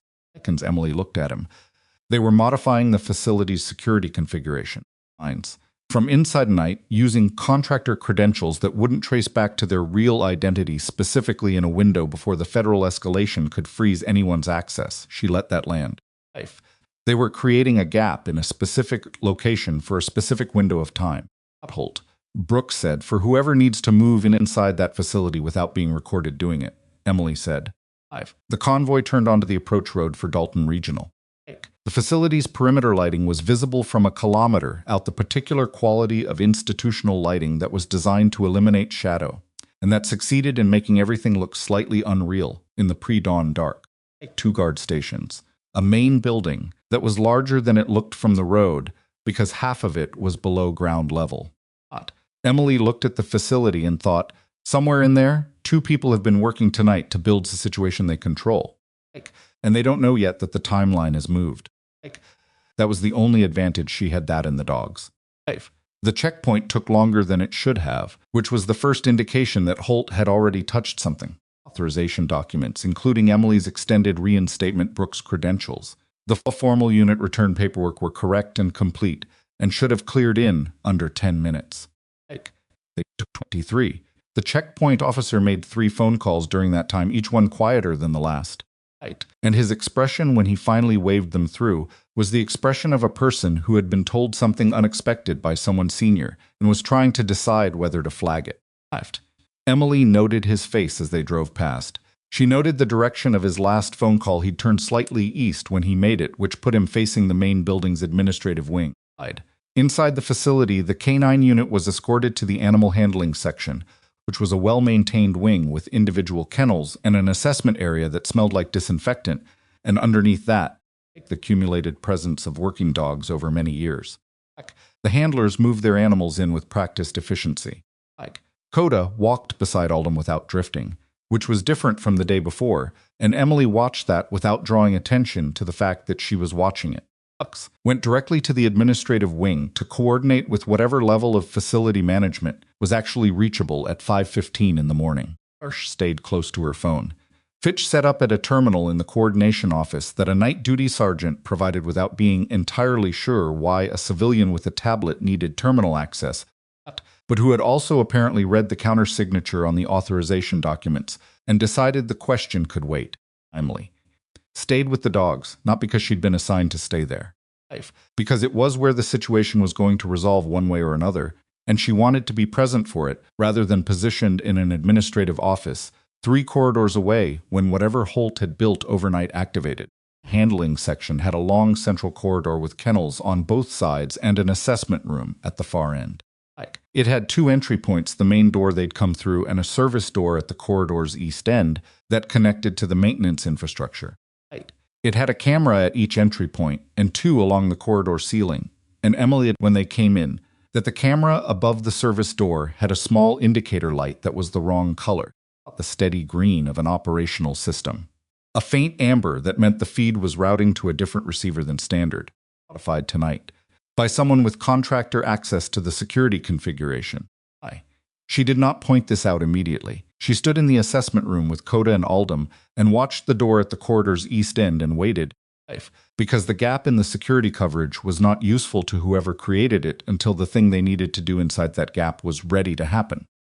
And that thing was not ready yet because the K9 unit had arrived 6 hours ahead of schedule, and the people who'd planned for tonight had planned for tomorrow. The advantage was still there, small but real at 6:04 a.m. The service door opened. The man who came through it was not Lawrence Holt.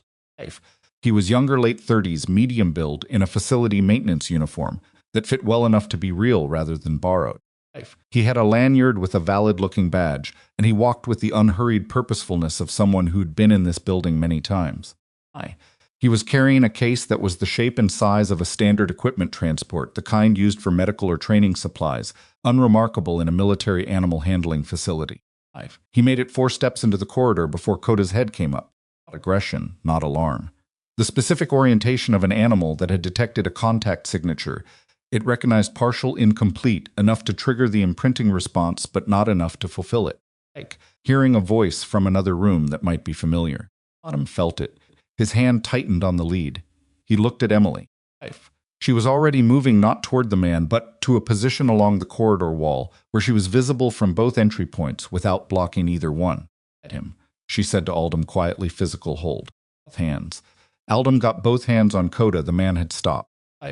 He'd seen Emily, and the calculation happening behind his eyes was visible in the way he held. Still not frozen, just recalculating, a person whose plan has encountered an unexpected variable and is sorting options. What's in it? He looked at her. He looked at the badge on her lanyard, the extended reinstatement authorization, which had been printed on facility paper because Brooks had insisted on local printing rather than a digital copy, and which had enough official markings on it that it was readable from 3 meters. She watched him read it, watched him process what it meant. Set the case down on the floor. I'm a maintenance contractor, he said. I have authorized access to this section, I know, Emily said. What's in the case? He looked at the dogs, looked at Aldum's grip on Coda, looked at Emily again. Audio equipment, he said. A calibration test. Open it, Emily said. He didn't move. From the far end of the corridor, the main entry, Brooks appeared. He took in the scene in approximately 1 second, the way field experienced people process scenes, and moved to the corridor's center without rushing. Behind him, Fitch, tablet in hand, and Torres, who had her hand on drift without being told to. The man looked at the accumulation of people and made a decision. He reached down and opened the case. Inside were 2 things, a compact speaker array of the kind used for acoustic training exercises, and a small playback device loaded with an audio file that When Emily looked at the waveform display on the device's screen, showed a pattern she recognized immediately. As a two-syllable sound recorded and compressed for playback. Specific intonation, specific resonance, frequency. Lines. Someone had recorded her voice, specifically the contact signature she'd demonstrated in the main bay at Hartwell Memorial the day before. The surveillance device feed that Marcus Delve's contractor had compromised 18 months ago had audio capability. She'd known that. She'd known that for 24 hours, and she'd been thinking about it in terms of what Holt could have heard from the sub-basement room. She had not fully calculated that the feed from yesterday afternoon, from the demonstration in the main bay, which the compromised device in the sub-basement could not have reached, had been captured through a second method she hadn't identified. There's another device, she said in the bay at Hartwell, the sub-basement. The main assessment bay. Brooks looked at her. Fine.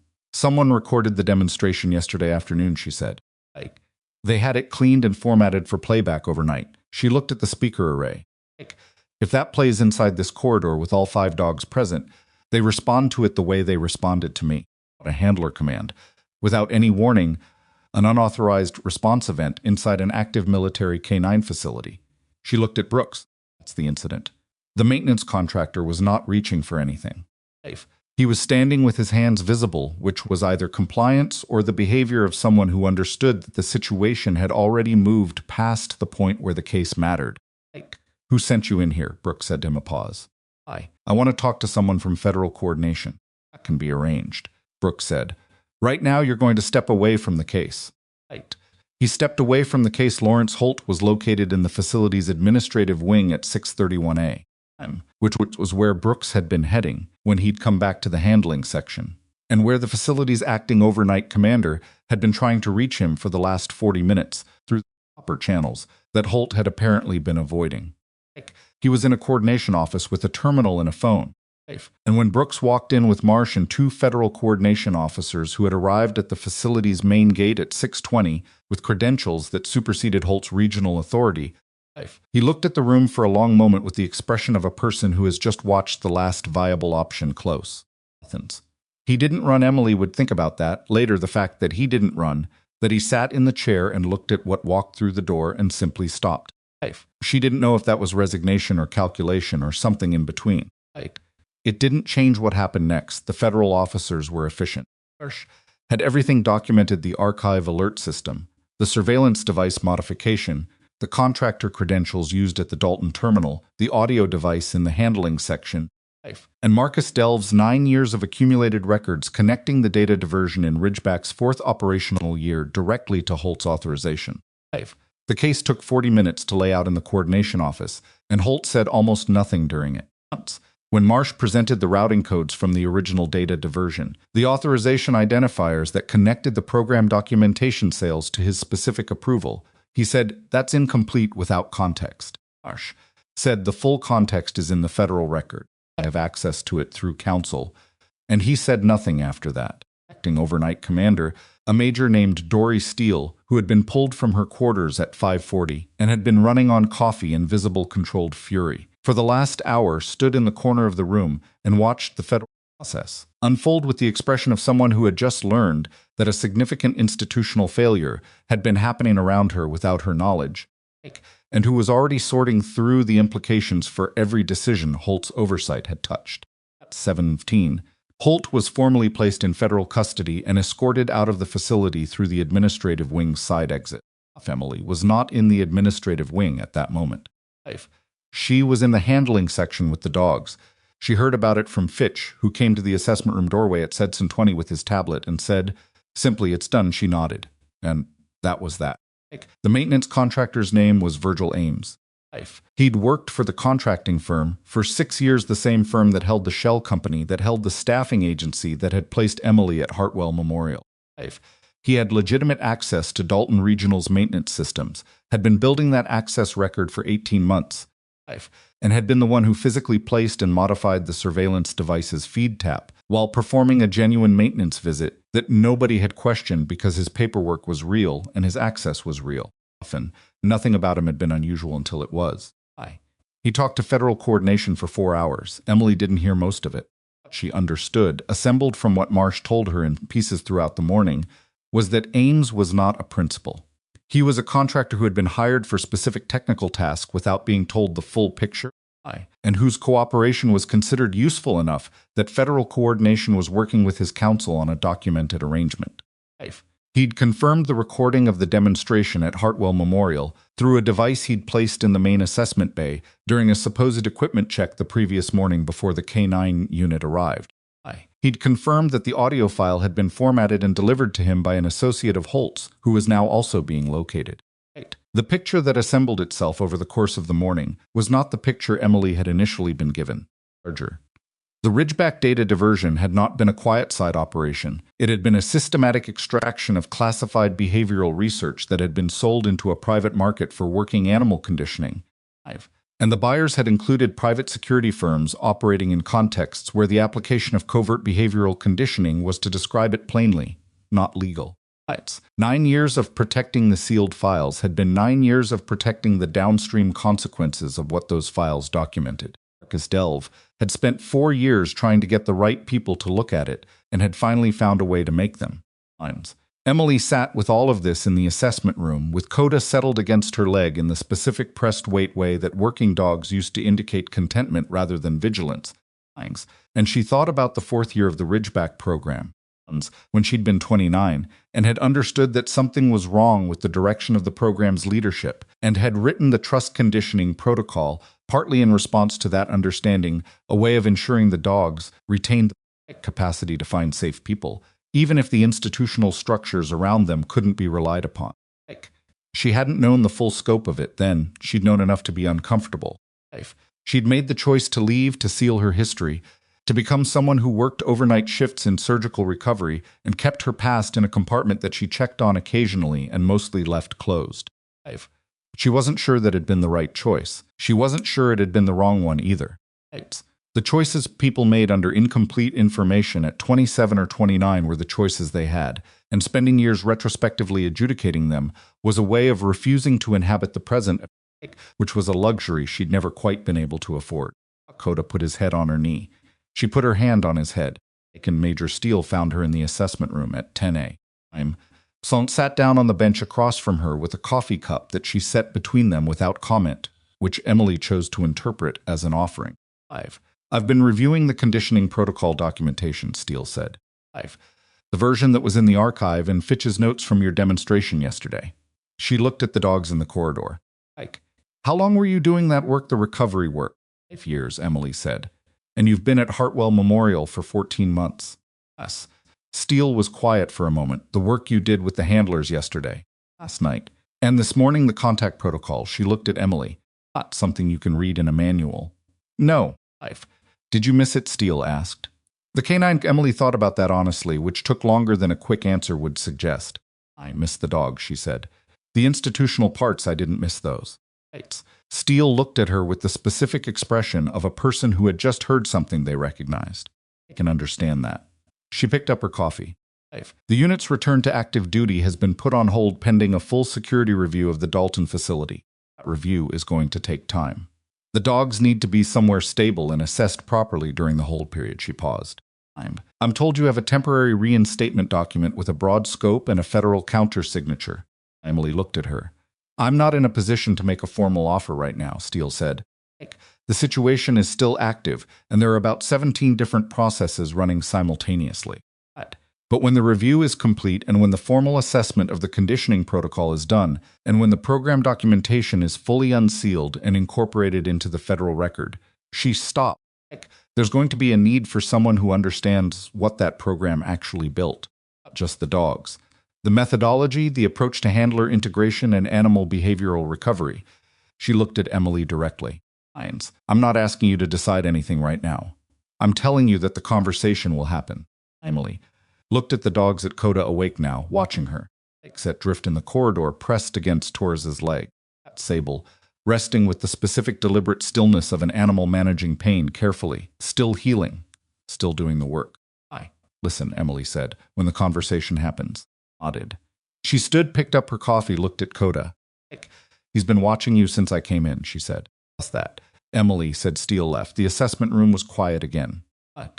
The handler her throughout the day in ones and twos. The way people found each other after a shared event that hadn't fully resolved itself emotionally yet.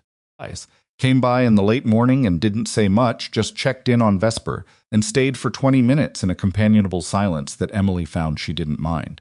Guys came by twice, once to ask a specific question about the contact protocol's next phase, and once in the afternoon for no particular reason that she stated, just to sit in the assessment room for a while, with Drift beside her and Emily at the other end of the bench.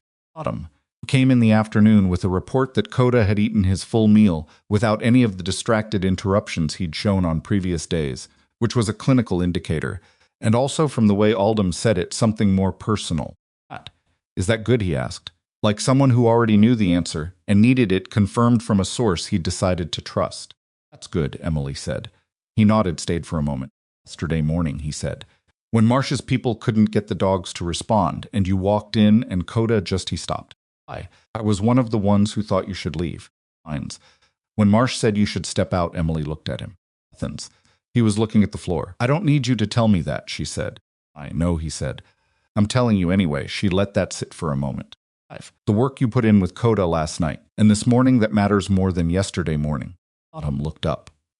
He looked at Coda, who was watching him from the kennel, with the alert patience that was becoming incrementally a dog, who understood who his person was. He said. Okay, he stood up, thank you for all of it. Left. Before she could respond, which was probably easier for both of them, Marcus Delve was formally interviewed by Federal Coordination that afternoon with counsel, and the interview produced a supplementary record that Marsh summarized for Emily and Brooks in the coordination office at 4 p.m. Marcus had maintained his personal documentation for 9 years without knowing precisely when or how it would become useful, which was either extraordinary patience or a particular kind of compulsion that Emily, who had known him in a different time, recognized as the thing that had made him both exceptional at the recovery work and difficult to work alongside. He held things. He held them for a long time, and he didn't let them go until he was certain they'd land somewhere they could do something. He'd arranged the K9 unit's routing to Hartwell Memorial through a chain of legitimate requests that individually raised no flags. He'd maintained contact with the staffing agency, the one that had placed Emily through a front identity, and had known for 2 years that she was at Hartwell Memorial. He'd waited until the timing aligned a unit with the right conditioning history, a transfer schedule that could be adjusted, a facility partnership agreement that justified the assessment visit. He'd then pulled the thread that he knew would make people look at the right files, Emily's presence with the dogs, and he'd walked himself into federal custody at the transit hub because he'd known that his documentation would only matter if it reached people with the authority to act on it, and that it would only reach those people if he was the one delivering it in a context that required them to listen. He used me, not with anger, with a flat accuracy. He used you, Marsh agreed, and you used the situation. And the situation ended with Holt in federal custody, the Ridgeback data diversion in the federal record, and 5 dogs in a stable facility being properly cared for. She paused. I'm not saying the means were right, I'm saying the outcome is real. Emily thought about that, about the difference between being used and being the person in the room who understood what was happening. She'd been both at various points in the last 36 hours, and the line between them was thinner than she would have preferred. Is he going to face charges? She asked for the archive access. Feed tap. That's a federal determination, Marsh said. Operation, and his documentation will factor into it. I genuinely don't know the outcome. She looked at Emily. Do you want me to tell you when I know? Emily thought about Marcus Delve in the second year of Ridgeback, 25 years old and absolutely certain about everything, and in the 4th year still certain, but in a way that had curdled into something harder.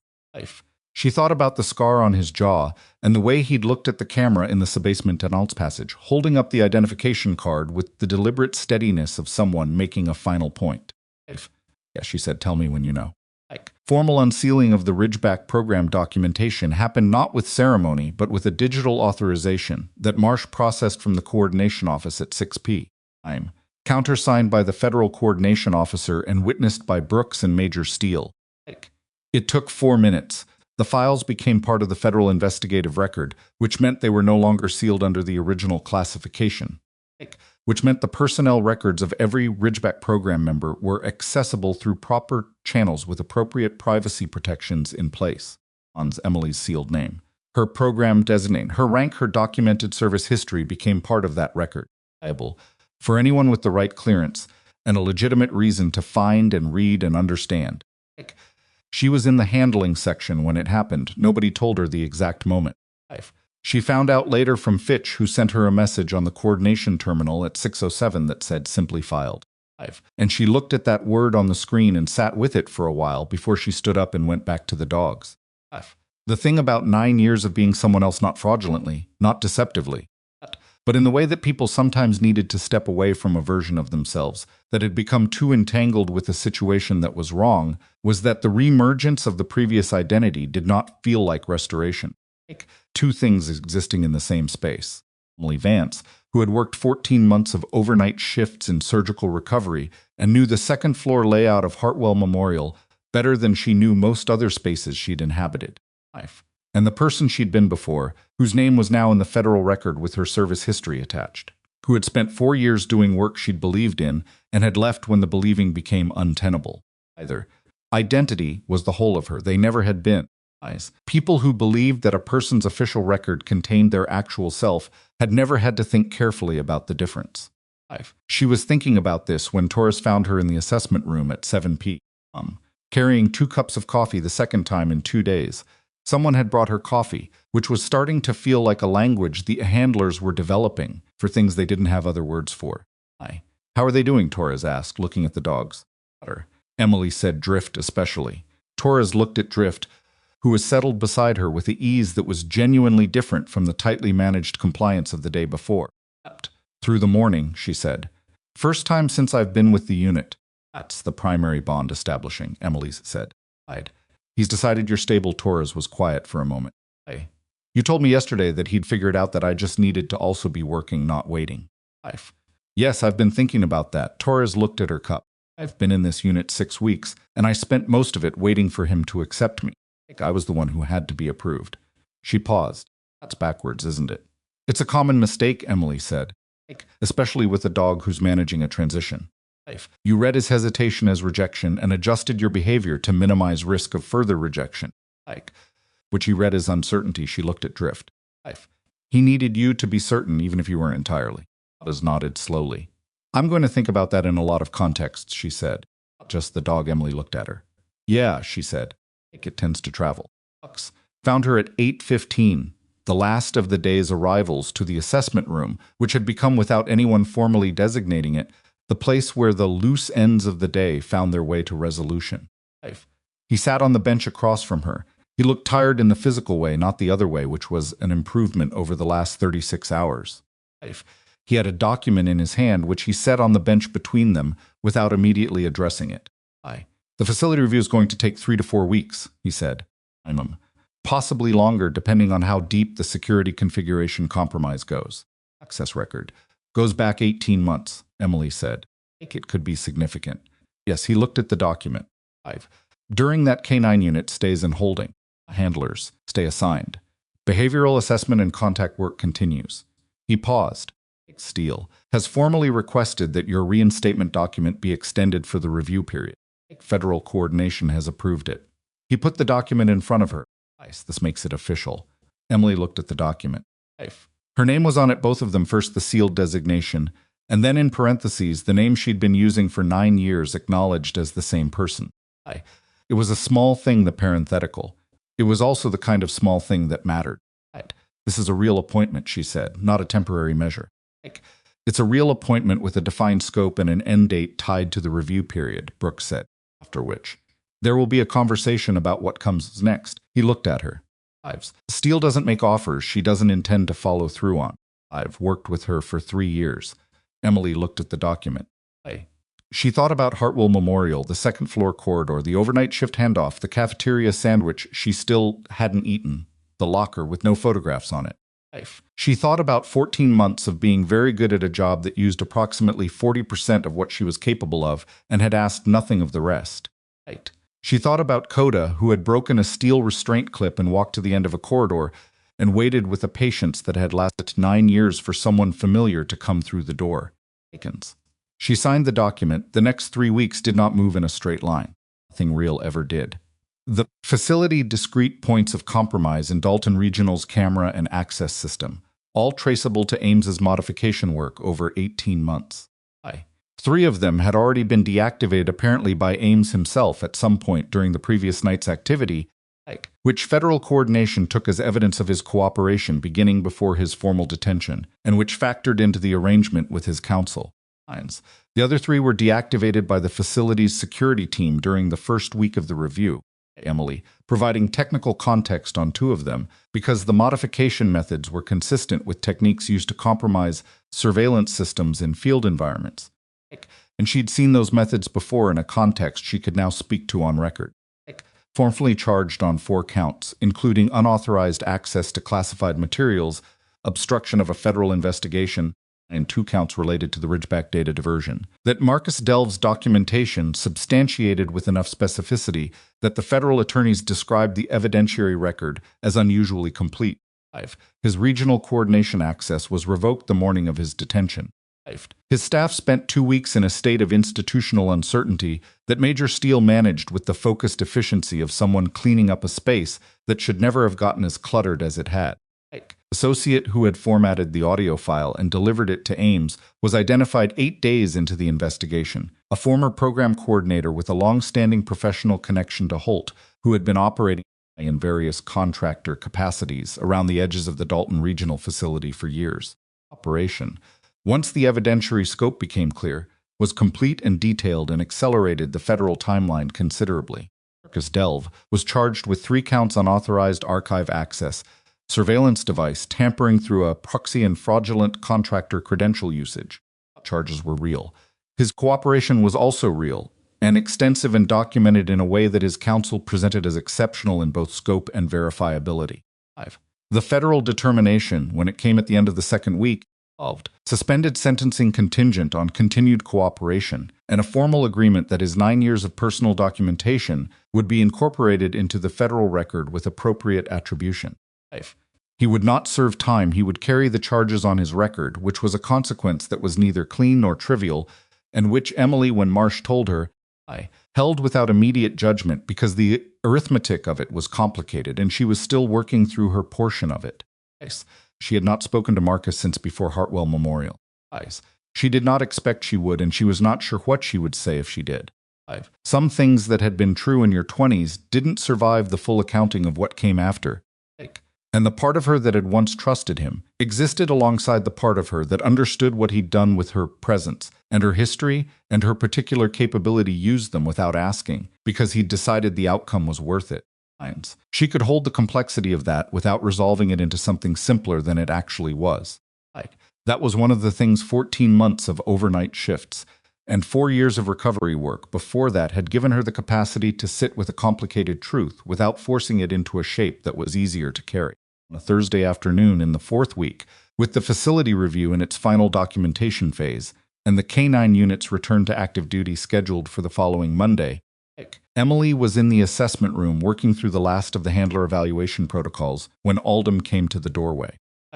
He was holding a coffee, which had become in the handler group's unofficial economy, the object through which things got acknowledged that didn't have other vessels. Got it out. She took it code 8 both meals today, he said. Portions. No interruptions. She looked at the dog, who was beside Oldham with the settled weight of an animal who had arrived somewhere. Not a dramatic arrival, not a visible moment of decision. Just the accumulated result of 3 weeks of hourly contact and consistent presence, and a handler who had stopped waiting to be accepted, and had simply been there every day with both hands on his dog. Fine. No, she said she'd watched it happen over 14 days, incrementally in a way that was the opposite of cinematic, but was the way actual change moved slowly below the threshold of the dramatic visible only in retrospect. I want to ask you something, Oldham said. He came into the room and sat down. Fine. When you said the conditioning is deep and can't be reversed, does that mean he's always going to respond to the signature, even after my... It means the imprinting is part of how he processes certain stimuli, Emily said. It doesn't go away. But the primary bond is what determines his default behavior. It's default.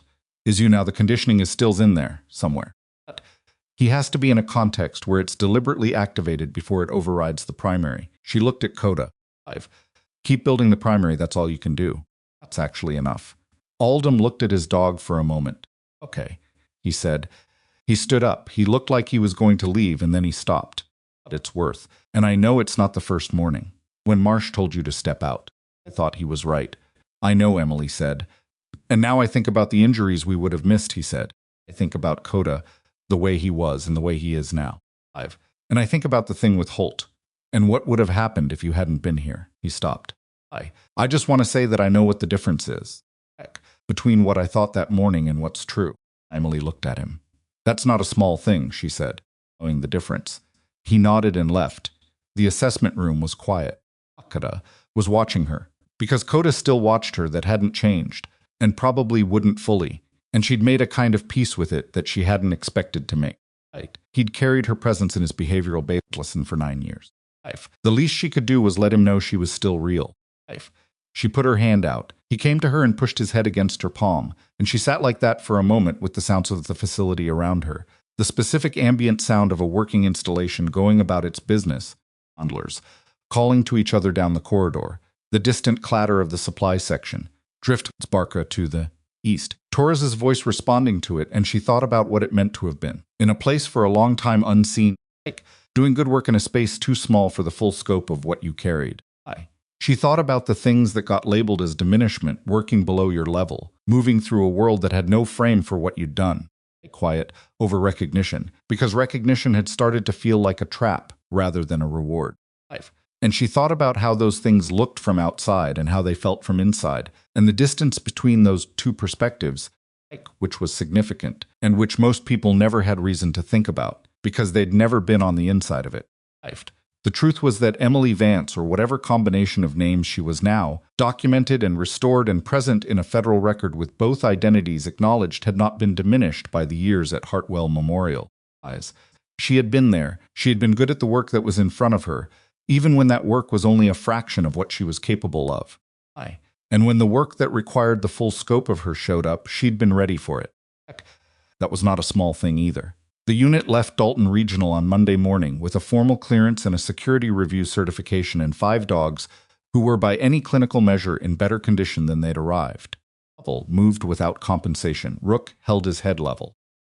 Walked beside Torres with the ease of a dog who had found his footing in a new arrangement and had stopped waiting for it to disappear. Ada, in the transport, oriented toward the door where Aldham was visible through the window, and stayed there. Brooks walked Emily out to the civilian parking area, which was where the hospital transport was waiting to take her back to Hartwell Memorial. The morning was cold and clear with the specific quality of October air that made everything slightly more defined than usual. The stormal proposal will be ready in 2 weeks, he said. She told me to tell you it's not a desk appointment, I figured, Emily said. It involves travel, he said. Of it. International. The Ridgeback behavioral methodology, the real methodology, not the version the data diversion corrupted, has applications that the program never got to fully develop before it was shut down.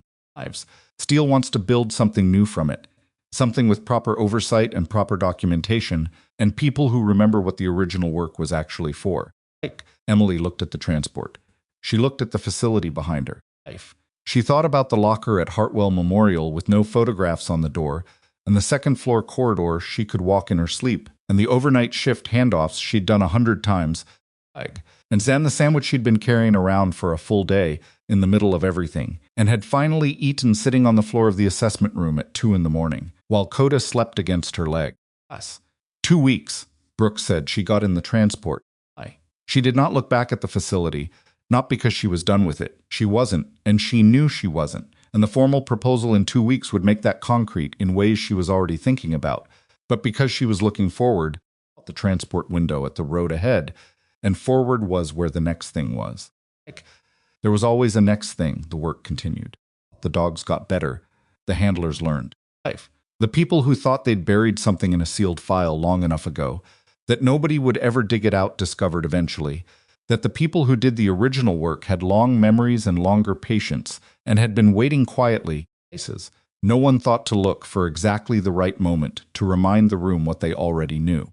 Not loudly, not dramatically, just present and capable and ready. That had always been enough.